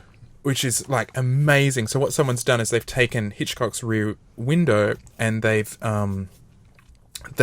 composited the view out of the rear window from all of the shots out of the rear window in the film. So in the film, you'll see the camera will be focused on one of the windows. Well, what this person will do is they'll take all of the footage that was in that one window, but construct the landscape around it. Yeah. So you can watch the whole film from the rear window in one go. Awesome. And it looks perfect. It's crazy how good. And you just think, wow, there's no way this could have happened, 5 years ago. It's so new. And, the way we can resample things and create new meaning or reveal things about previous works that's no longer there. And then that You've Got Mail, where someone's recut sections of the You've Got Mail rom-com and turned it into a kind of a psycho-thriller looking film. And yeah, the way that you can recontextualize things. Anyway, I just think it's amazing. And has anyone got any thoughts on that? Or seen great examples of anything like that? Or I saw someone recut SpongeBob SquarePants trailer to be a psycho thriller. That's pretty cool. But isn't that just the same with everything? First it was music. Yeah. Now it's images. Film. Yeah. So what will happen, once this remix culture has been really absorbed into film? Well, I guess you got to see the first fully remixed underground film. Someone would have to go through some film, and cut it to pieces and then build it back as something completely different. What I've always wanted to see is someone use, say, just get one actor's career and cut up all the film he's been in and try and make a storyline that has him aging throughout his career, but using all the scenes from that. See, something like that would just be incredible. Why don't you do that? You know, you could do something like that as well, because Who you know, would you pick? how Jack Nicholson, he's been in film since he was so He's gone young. on for ages and he's really old. Shit. No, older than that. Anyway, yeah. Well, the one thing, the podcast, I talk about this every, the podcast that sort of inspires Fangin around is Tell 'em Steve Dave, and one of their fans has started just creating his own sort of short films, but using the voices from the podcast to tell the story. But it's it's sort of inspired by David Lynch. So, Wow. And then he animates. He creates the soundtrack using the voices according to the script he wants. Then he animates it to it. So it's completely cut. So it's from like 200 episodes of his podcast of the year. So he can, whatever word he wants, he can get. But he usually tries to find weird things that connect together to make it kind of David Lynchian. Wow. And so I'll put a link to the show. It's called Tell 'em Steve Dave Out of Context, because it's taking all this stuff that just is not related, but because the voices are all recorded one standard of, the same microphones over 2 years, kind of fits together. I did see an article on someone who was trying to do a film about a kid growing up as they grew up. So they hired a 10-year-old actor and they've been filming it on and off for David 10 years. Richard Linklater, he's doing that. Okay, yeah. Well, there was that 7 Up series, which is different though, the documentary series. Yeah. Anyway, yeah, like you said, I mean, that's a fantastic example of something that someone could do, where they could, and oftentimes, and in the director's cut for Requiem for a Dream, the director talks about how he was really influenced by remix and DJ culture when he was making that film, and he was he does things where. Yeah, a lot of it is sort of sampling things, or there's sounds, or there's repetition or scratching back and things, and it's really not playful, but you can see it. It's totally there, but I think that's slightly different because he is using, I guess, an audio language or a music technique in film, but with creating new images for it. So he's kind of just almost faking a remixed style. But what's going to be the Paul's Boutique of film, where they pull all this stuff in, like all these samples of things to and create new things. But you can't do that, right? It's like you could never make a new Paul's Boutique. You mean like sampling other films? Or you mean just some crazy style of like... No, I mean actually sampling whatever, whether it's background shots, but acknowledging it as well, being open about it. And yeah, you probably couldn't release it in the cinema, but lots of great albums come out as mixtapes. There's a great video on this. We may have talked about Fangin around about someone's cut together like 100 scenes of TV shows going enhance. Whenever. Enhance image. That's there's great. the first iPhone commercial they played like just once during the Oscars of. They cut together all these movies of people picking up the phone saying hello, and they cut it together, which is a blatant rip-off of one artist's work who does that kind of stuff. Have you seen the one of Mad Men? Yeah, it's just like... It's him saying, what? What? Yeah. What? But he says it all the emotions from like happiness to like into his tears. He's like, what? To like, what? Yeah. Have you seen the other Mad Men one? The Rick Astley, Never Gonna Give You Up? They've cut it together, yeah. They've cut... so that's an example of something. A lot of these things are done for comedy, but can we do them for other reasons? And like I said, the Kubrick one was obviously a research kind of project. The Rear Window one is just amazing. That's something that's really cool. But again, it is just Rear Window. It's not trying to say anything new. It's just saying, here is Rear Window in a way you've never seen it. Which I guess is like a remix of a song, in a way. My favourite one is like... This is one YouTube video, I can never remember the name, but I'll try and find it if I listen to this and put it in the show notes. But it's like this guy, he's edited together all these crazy speeches of people. It's like a mixture of TED Talks and university lectures and all these scientists talking about... Oh, is it the Symphony of Science? By Melody Sheep, I think? Is it a whole album? Because the Symphony of Science is fucking awesome. It might be that. I don't know. But yeah, it's scientists talking about, basically we don't have a clue what we're talking about, and it's mixed with nice music. And like this one particular video that I've got, I think, I don't know who's done it, but yeah, it's like a religion to me, this video. Like, that's... Afterwards we'll have to watch some Symphony of Science, because it's like, they're incredible. And Yeah. my son's totally into all of that as well. And it's all, you know, the greatest, like, scientists. Oh, and he did that's why I'm thinking, he did that video we liked of the guy from PBS. Yeah, it's Melody Sheep. Yeah, it's so good. Yeah, the whole album is, Symphony of Science. And it's got Neil deGrasse, and it's got Bill Nye the Science Guy, and it's got... Yeah, well, it's not that video, but that's the same thing, exact same thing. Yeah. And that's awesome as well, that one. I think I'm going to sound like James, but can't we get an Australian scientist hero?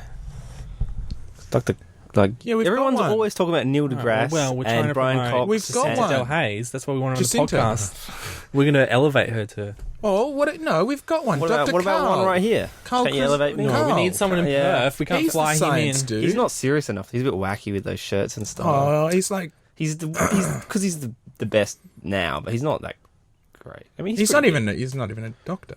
The other guy, what's his guy he does No. stuff with? Adam Spencer? Adam Spencer. He's not even a scientist. No, but he's an He's a evangelist, mathematician, isn't it? of scientists. Yeah, but we need someone with an Advocate. informed opinion. Well, why don't you become that person, Fred? Work on your public communication. do a marketing and media degree. Blitz out there.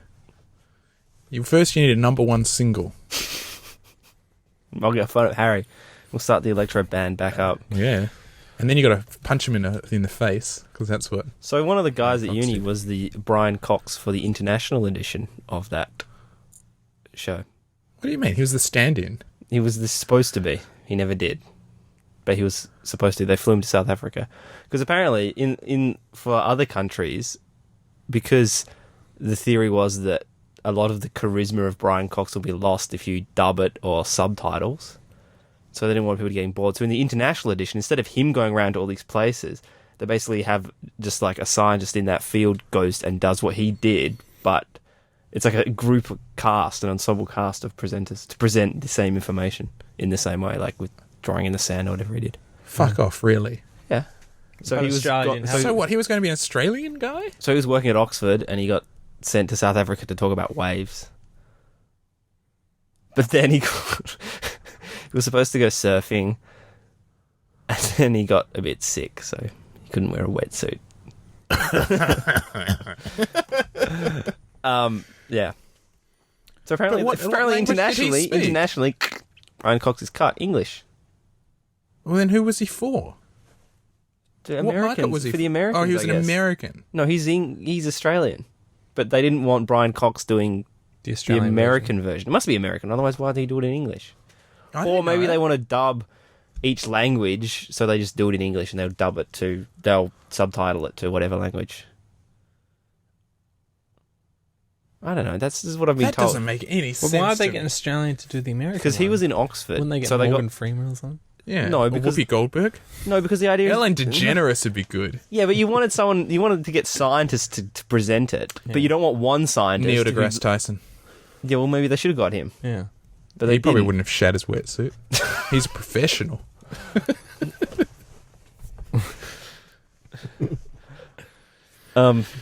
Anyway, Any other show notes? Cam, we've got what happened to American car design. Yeah. same thing Way to happened to go. everything in America. Yeah. Zing. So when you go to Colorado, Fred, you can do a first-hand report I will. on how everything went down the shitter. Have you got your hand on a hard body, Fred? When you get over there, what are you looking at? You need a Car-wise? vehicle. Well, you need one in Colorado. Apparently, you don't in Boulder. Everyone rides bicycles. It's this. Shut up. It's this weird little place. Yeah, for real. Oh, okay. But I was thinking like a massive truck, Yeah. like a Ford F650. I Oh, saw yeah. because I had a little look, and I saw like for $2,000 I could buy like a Jeep Cherokee, like a 5 or 6 year old Jeep Cherokee, and I was thinking that would be the shit to ride around up into the mountains. Or I saw $1,000 like Honda Accord thing. They're pretty cheap. Boring though. Yeah, but Get the big Jeep. yeah, I think I will. Get something funny. Well, I just think, American car design at one point so cutting edge, so avant-garde, so much glamour and flair. What the fuck do they produce now? Like, what do they produce now? There's the Jeep franchise. There's the Jeeps. Camaro. There's the new pony cars that they all make, right? Did you watch the Arnold Schwarzenegger thing last night? No. Interview on 60 Minutes? No. Did you see his car? What does he drive? Is it an electric Hummer? It's probably like a Hummer, but it's... I know at one point he had an electric Hummer. So, to show that you could be green and tough at the same time. It's pretty cool. I mean, it's probably made by Hummer because I think he's permanently sponsored by them, but... yeah, this is it here. No, it's a G-Wagon. It's a Mercedes G-Wagon. Yeah, that's it. That's it? Yeah, I think they did a Top Gear did a review of that. It looks like a kind of like a shitty utility Jeep, but it's actually a really high end $100,000 Mercedes like 4-wheel drive. It's such a it just looks so funny because it's that angle doesn't do it. You don't really see how stout it is or short. It's pretty. It's what you're in a science community, Fred. What in Colorado? Yeah. Apparently, it's got the highest proportion of PhDs in America. What is it? Experiments there? Yeah, it's got a huge university. Right. It's got got one of those things that the Hadron Collider is. No, it's not one big experiment. It's more just like a center for science. Sweet. Yeah, so American car design. The not impressing. Car in Sabrina was I don't even know. It has a picture here. It was a Nash Healy Spider. Did you guys get into? I don't know, Nash Healy. Nash Healy. No. Did they produce the Metropolis as well, or the Metro? Is it Spider with a Y? I think this is the one in Sabrina, possibly. Are you talking about the Teenage Witch? No, the Audrey Hepburn movie. See, that sort of thing. You know, they were producing these beautiful roadsters, beautiful sedans. Is that beautiful? Well, it was very American. Yeah, but they're very American now, aren't they? They're still... Yeah, well, I guess perhaps it does reflect where the nation is now, and it's a very ugly thing. And, you know, no offense to our American listeners, but... You know, I guess that at the time those vehicles were produced, there was a sense of optimism and I think goodness. my favorite American cars. Isn't it different? Different, as in, the luxury of a car was so much more back then. So cars have just become cheaper because everyone has them and people have multiple cars. Yeah, but I also don't think there needs to be. I don't think there needs to be a compromise on design in terms of. But you're talking about audaciousness, right? Because you're saying like I want more bells and whistles. No. I'm not saying that. I'm not saying that cars need to be flamboyant. I'm saying the American tradition of car making is of flamboyance. And since the 50s. Well, yeah, that's right. Yeah, but they moved on, right? But what did they move into? Well, no, the 50s, the 60s, the 70s, even the 70s had sort of a thing going on. What do you mean by a thing? Well, there was a definite aesthetic that was... Yeah, but that's like, you're saying this like we were talking about people were talking about the 90s, and people were it's so bland. Okay, I mean, I think Cadillac at the moment is doing something at least. So it's trying to with its most recent models. It's lifting its game. But, I mean, you can see, you know, from all the bailouts that had to occur, you know, the American auto industry was in steep decline. And the one shining light is Tesla.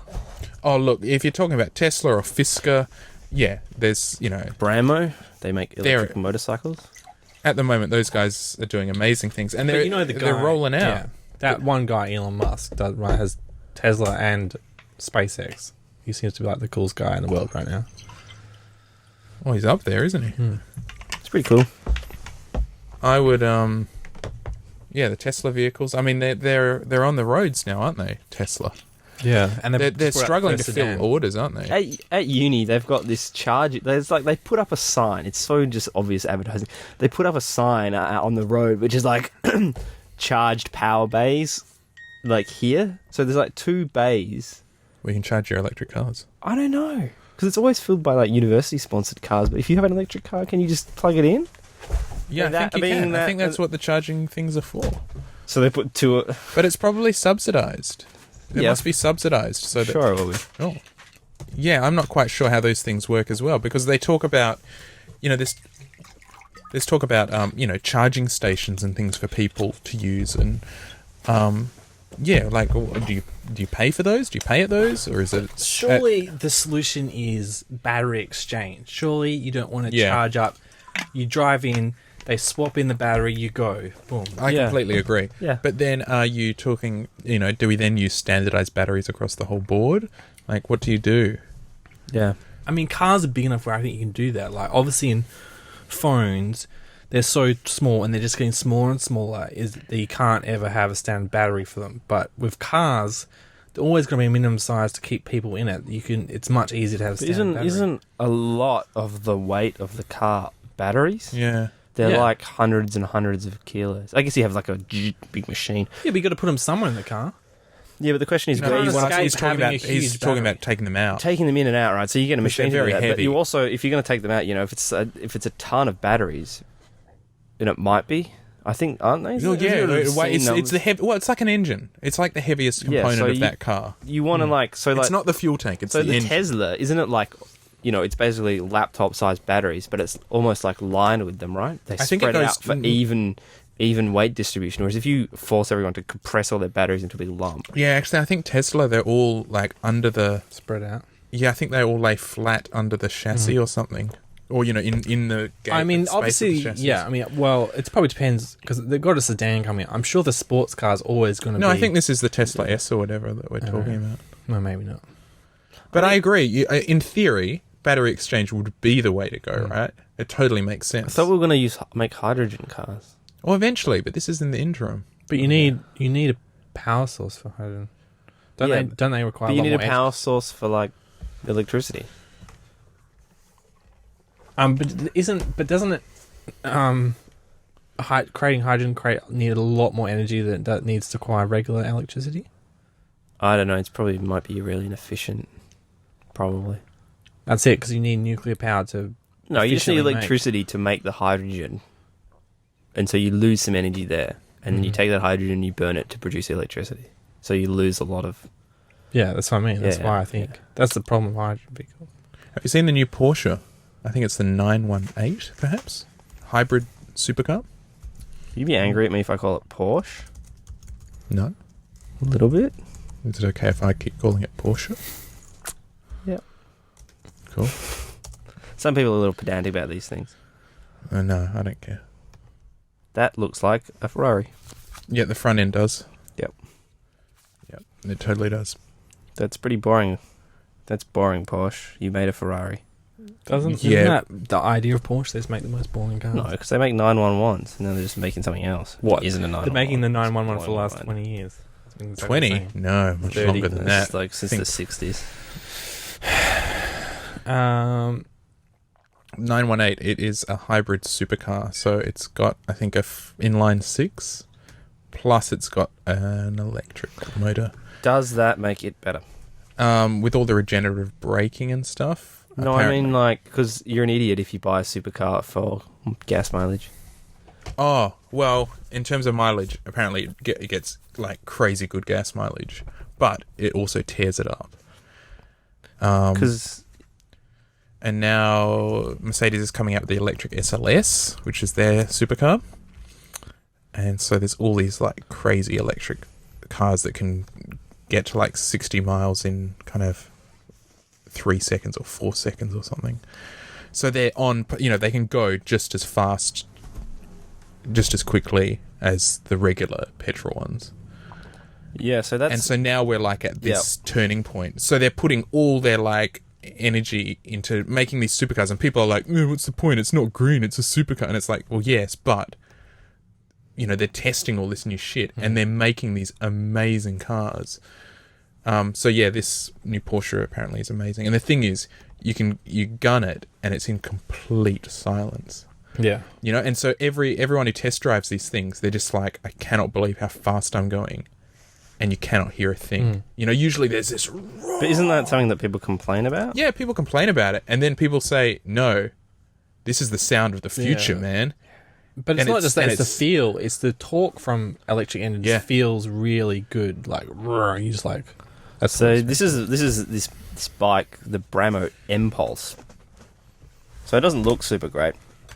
But basically, this is like a motorcycling journalistic blog. But basically, they're busting a nut because to them, it's surpassing the performance of a petrol-driven motorcycle. Not just as good as, it's better because of all this torque, instantaneous torque. The only quibble they've got for most of these ones is that, range, yeah. Well, it's like that with these electric supercars, and then people are sort of going, well, it can't drive for, it can't go further than 300 kilometers or whatever. And then other people are going, well, with a supercar, you don't usually go for that. You're not driving a supercar for 300 kilometers. You drive it as fast as you fucking can. And at least this Porsche one is a hybrid, so even if your battery runs out, you can still go along. Oh, you've only got a V6. It's back. Yeah. You've just got this amazing engine. And I think the petrol does the front wheels or something, and the electric does the back, or they've got electric motors in each of the wheels, or I don't even know. It's like electric cars usually have one motor per wheel, I think. Yeah, that's how tanks go. They're the original hybrid vehicle. Yeah. Oh.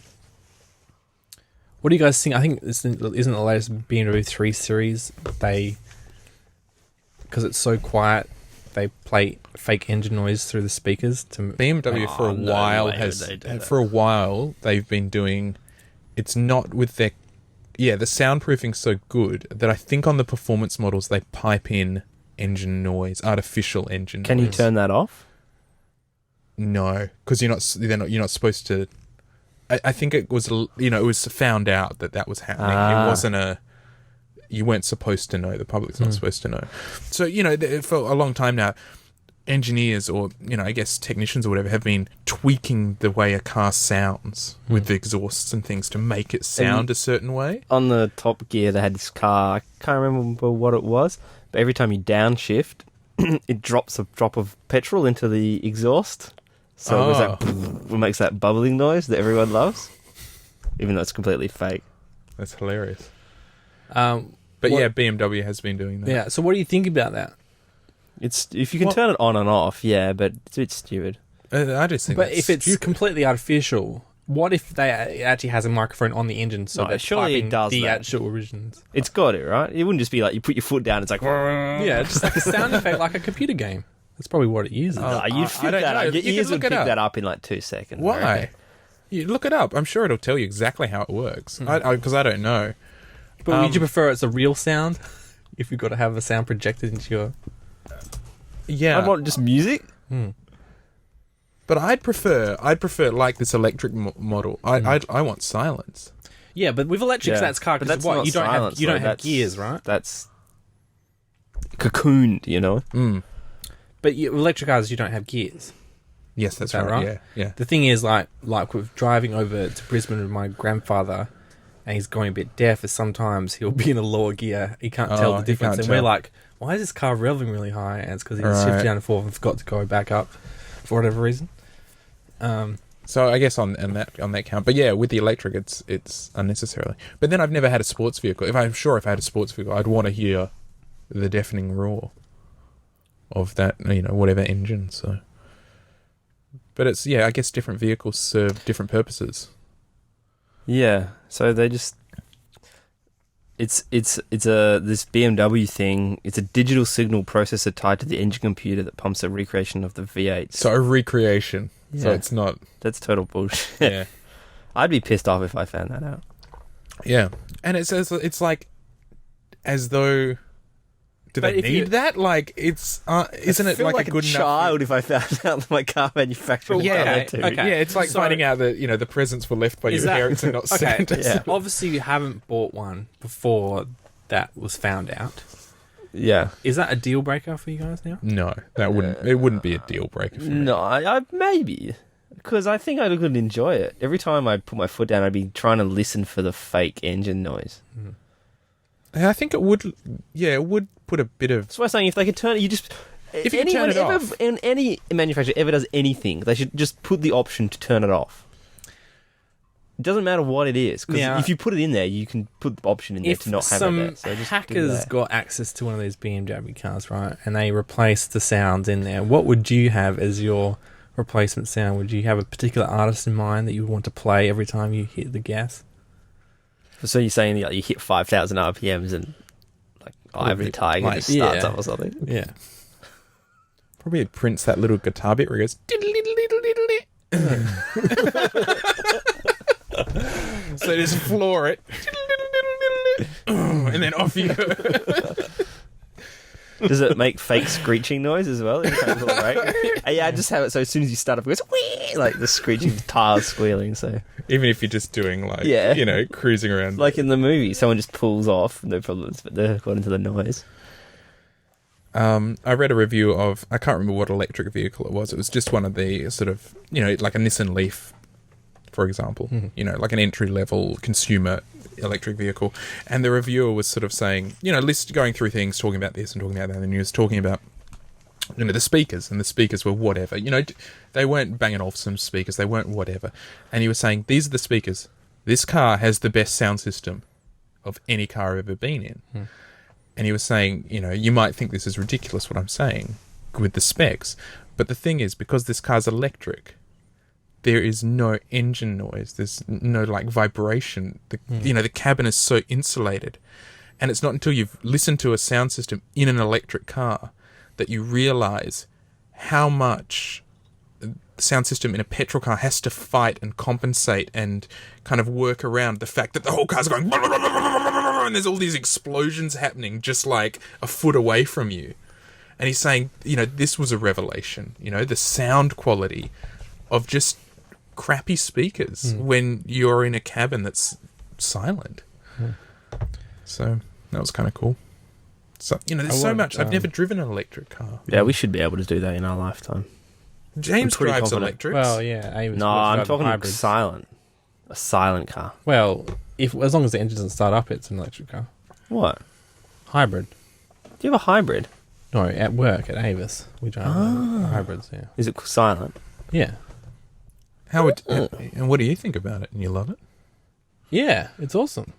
Do you feel a bit futuristic? I wish I could drive one between the airports, so I actually get to go up to full speed to see what it sounds like.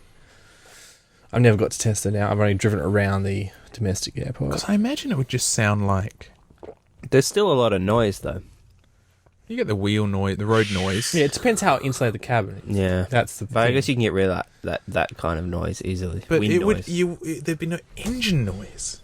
Yeah. And I know you sort of filter it out and whatever, but that just... Yeah. I have to go for a test drive in an electric car. We should do a Fangin' Around episode. We pretend to buy cars and just test drive the shit out of them. Was it Russell Morris, The Real Thing? Just that riff from that. So it's like meow meow meow meow meow meow meow meow. Is that when you floor it? Meow meow meow meow. Yeah. Yeah, that'd be a good one. In my section, Nancy Travis, hot. I don't know who that is. Who's Nancy Travis? Have you seen I Married an Axe Murderer or whatever? Yes. She's the girl from there. Oh, okay. From memory, yes.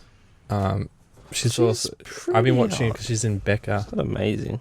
You and Becca. You love that if I was going to do some Becca. weird remix video, it'd be...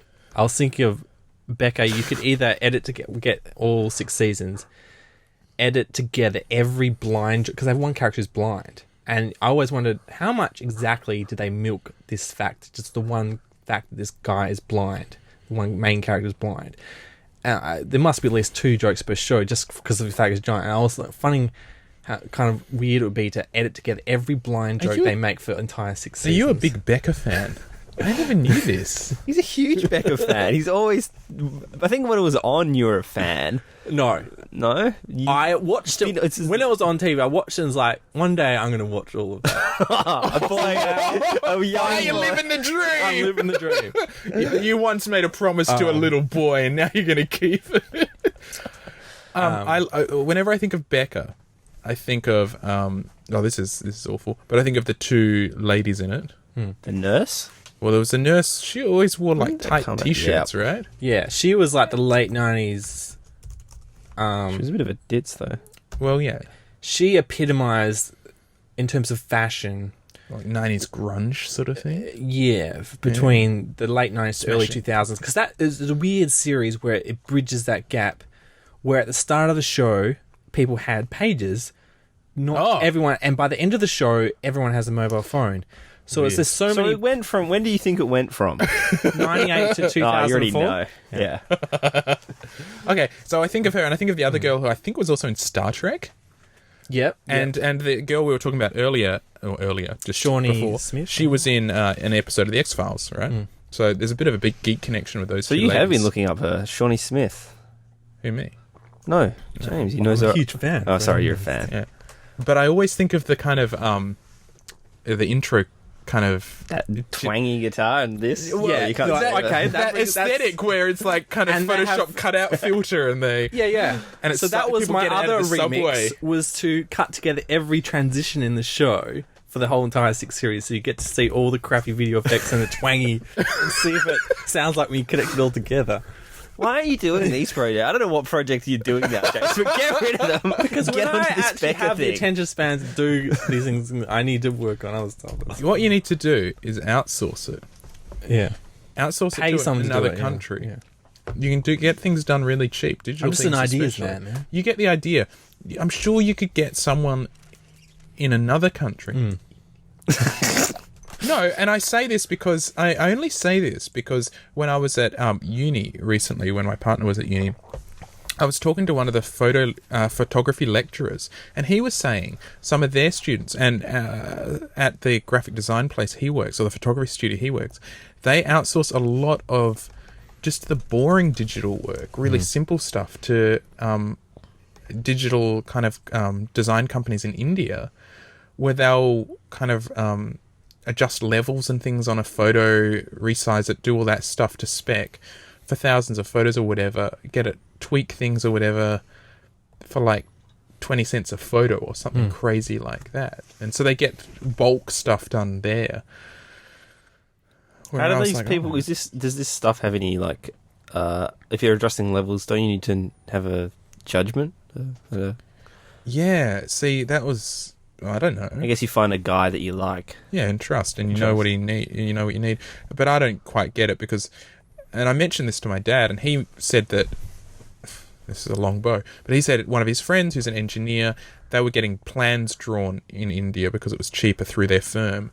But the amount of toing and froing that was having to occur with them going, no, this isn't quite right, do this. No, this isn't quite right, do this. Because they're not in the same office, they're not actually talking.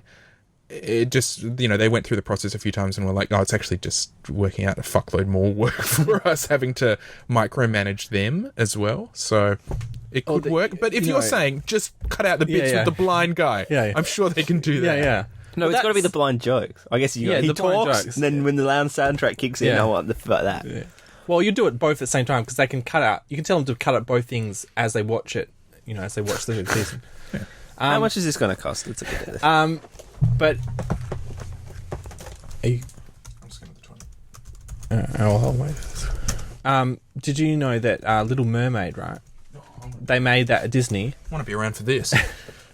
They made that at Disney, and then they sent it to China to Colour it? No, just to do the bubbles. Oh, shut up! Really? Yeah. Wow. Really? That sounds like such an urban myth. No, look up the wiki, Fred. You're Mr. Research. I am Mr. Research. You're trying to calculate the cost of paying someone. There is websites. Yeah, I'm where on you it. can request. So I'm not going to have any rates, though, are they? Movie editing starts from $12 per hour. So if we each of us put in $10, we get them to do that for 3 hours and see how many blind people jokes they can get out of the 6 seasons of Becca. Have you ever heard of the term of peak water? No. Is it like peak oil? Yeah, it's like peak oil, but it gets to the point where we start consuming more fresh water than we can produce for the population. Told you to buy water instead of those cans of soup. Well, we've already, in terms of that, already hit peak water in terms of how the amount of we can supply everyone with fresh water now, but we're not doing a sustainable rate because we're using non-renewable resources to create, like artesian wells. Yeah. And in Perth, we famously have a short water supply. We have, mostly it comes from groundwater. We have a couple of dams, and now we've started using desalination plants. But they built wind farms to power the desalination plants. But obviously desalination happens all the time, and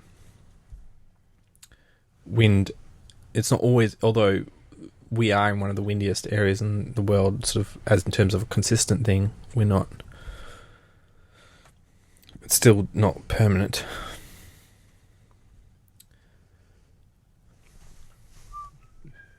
So that's kind of... Sorry, I was looking at water usage stats. You got me looking up this peak oil stuff. Peak water stuff. Surely Perth's way the opposite of... It's well away from peak water. Why? Because it's so dry. We've got so many people. Right, this is true. And we're pumping it out of the ground and we're taking it off the ocean. Well, I mean, there's unlimited supply in the ocean. It's just you have to convert it to drinkable water. Yeah. In a sustainable way. In I think Port Augusta in South Australia have started like a seawater greenhouse where they create a greenhouse, they pump seawater in to create it humid, grow plants, and then with the remaining seawater that becomes extra saline, they can use that to create salt and then export the salt. Because apparently we still import salt in Australia. Really? Yeah. We're a net importer of salt. Alright, I'm back. What were we gonna... I'm just scared about peak water. Yeah, peak water's terrifying, especially in Australia. We'll get all these desal plants going. Run on solar power and wind farms and tidal farms. We should kickstart the Great Inland Sea again. I was thinking about that. I can't talk. Now, we were talking about remix culture. There's another thing I was talking about is, you know how what are your main forms of contact, Campbell? With humans? Yeah, like, what do you rely on? For communicating with people? Yeah. Like, if you're going for a new job or something like that, what information do you give someone to communicate? Oh, phone and email. Yeah. Mobile phone and email address. Basically, the reason people do that is because they're a standard, right? Yeah. If you give someone, if you say you're on Vodafone, it doesn't matter if the other person's on Optus, they can still call you, right? Yeah, yeah. If you're on Gmail and the other person's on Hotmail, they can still email you, no problem. The problem with our sort of latest form of communication, social media, is that your Twitter account can't talk to someone else's Facebook account with some form of weird intermediary system. There's no like standard. They're not universal, right? So these guys are getting together to create a new standard that's, the equivalent of a phone number and email for social media. And isn't that not? Isn't it the choice of Facebook and Twitter because they're effectively competing to not communicate with each other? That's why you have to have a thing to do. Exactly. So these guys are creating a standard, but it's called tent.io, right? And that's the standard. And that's just a nerd thing you have to know, just like GSM for phones or email, IMAP and POP for email. And it allows people, basically any new business, to create their product based on this standard, so that hopefully the next Facebook or Twitter uses the standard and will be interoperable with other, technology. Because basically what happens is that your Facebook account is locked to Facebook, and you're screwed. Like, if all these millions of people around the world, they just read 1 billion active users. Okay, active users in 1 billion people at least log in once a month, right? So they even have more people that have just created random accounts or spam accounts and never gone back in, right? But they have 1 billion active users now. Billions of photos are being uploaded, right? And so many people to upload their photos, and that's it, And if Facebook dies, or you there's some weird thing and you get your account deleted by Facebook and boom, you've lost your data. You know, Facebook does have ways of getting it out, but even it's quite hard to get out. You'll be amazed at how hard it is to get your data out of Facebook. Have you ever tried to do that before? You have to take a quiz, right?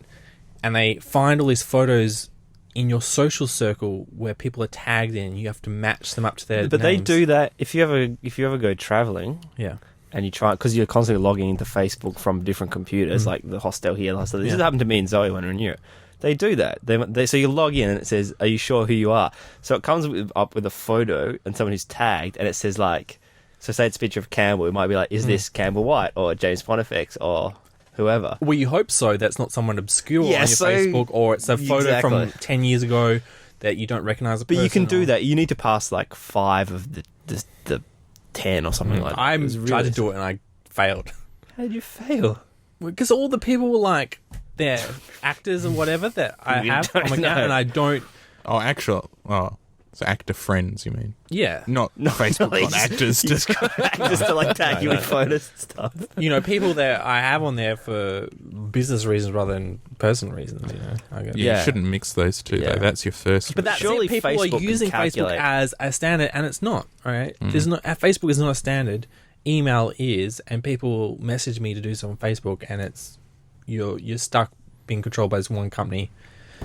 Anyway, so this is the idea of tent.io. So I've signed up Fangin Around. You can find us at fangaround.tent.is. Tent.is is the first service that uses this standard. Cool. And we're the first podcast. We possibly are, yeah. Fangaround.tent.is. Join it, Fred.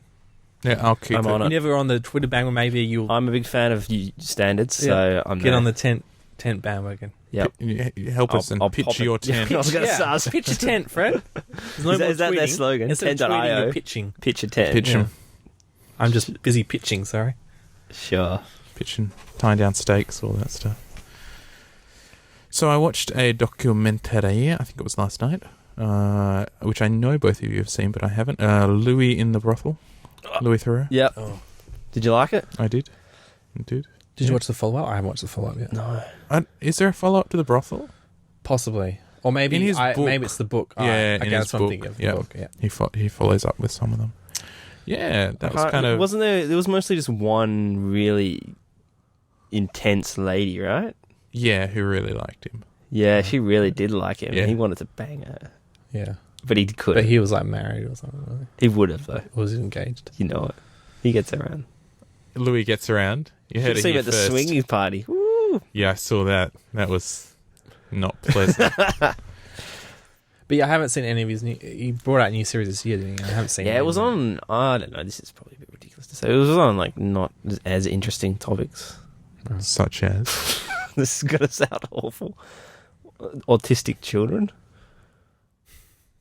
So not because I really like as salacious. I really like those ones. I like the brothel one, and the bodybuilding one, and all the other ones because it was light cosmetic surgery. Yeah, it was light entertainment, and these people are a bit weird, but usually they choose to be weird, so that's how they've chosen to live their life, and I can laugh at them, and it's funny.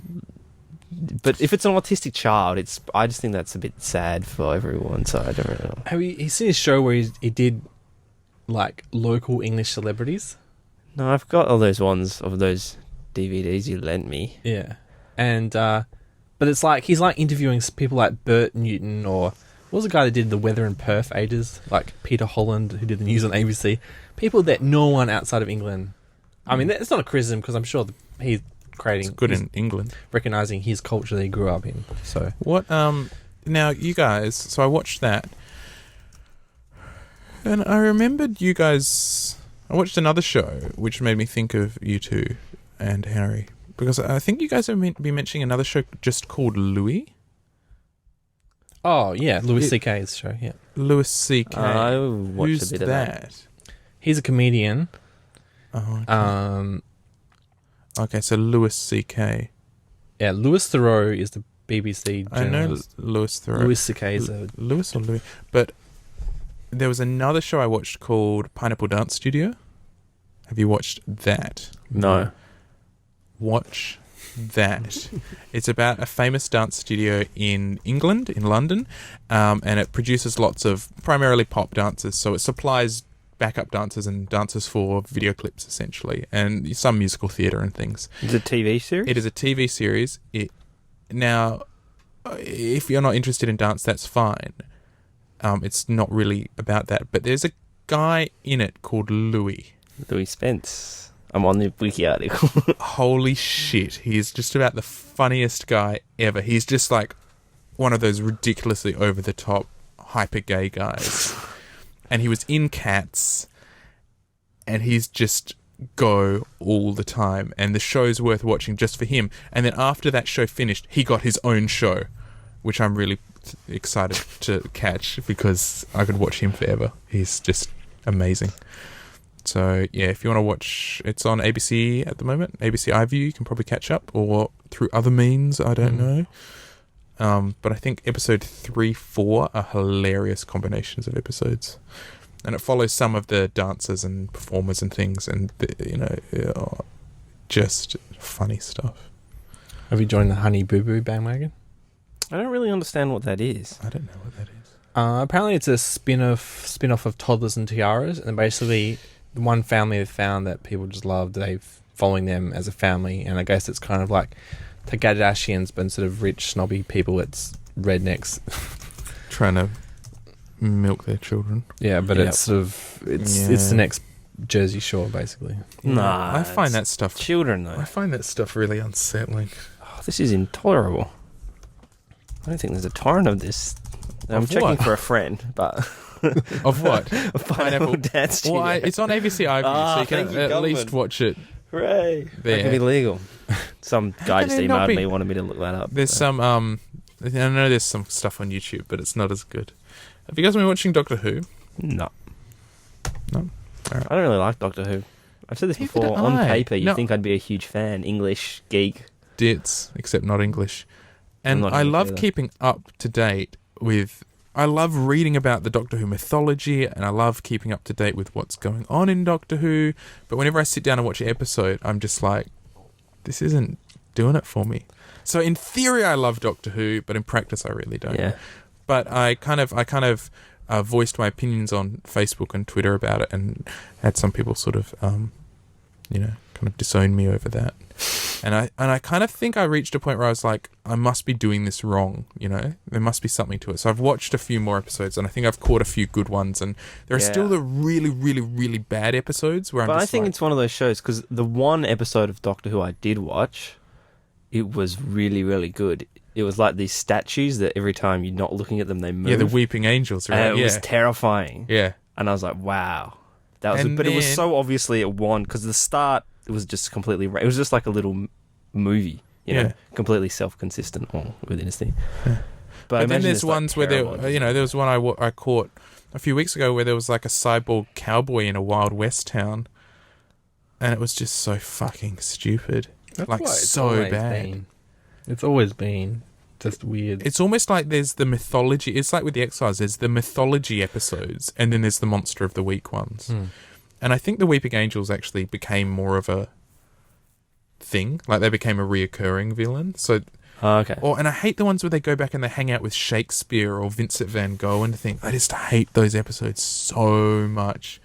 But I've sort of I think narrowed down my laser of what I like about Doctor Who. So it's the mythology episodes, and I do like them.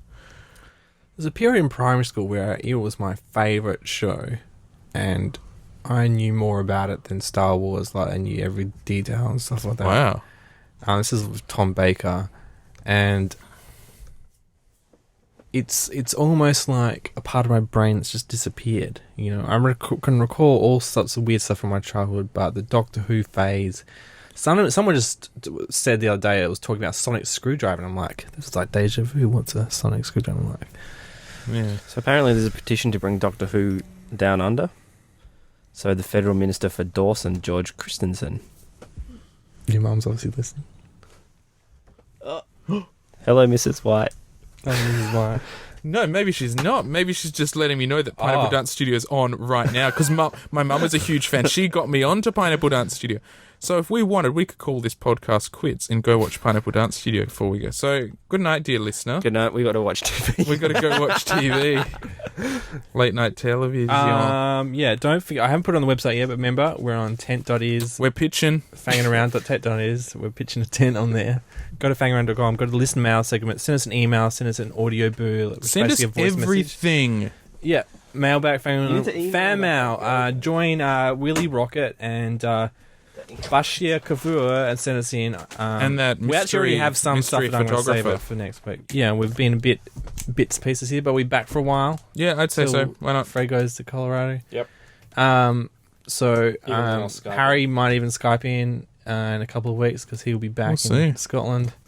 That's right. So if you want to hear some sweet sounds of trucks roaring out of the Scottish if your name window. is Jacinta Del Hayes and you want to be on this podcast, go approach Fred. You guys apparently hang out all the time, but Fred, you got to bite the bullet. And we've got to create a star. She's going to be the Neil deGrasse Tyson of Australia. Thanks for joining us. We'll see you later. Okay. Bye.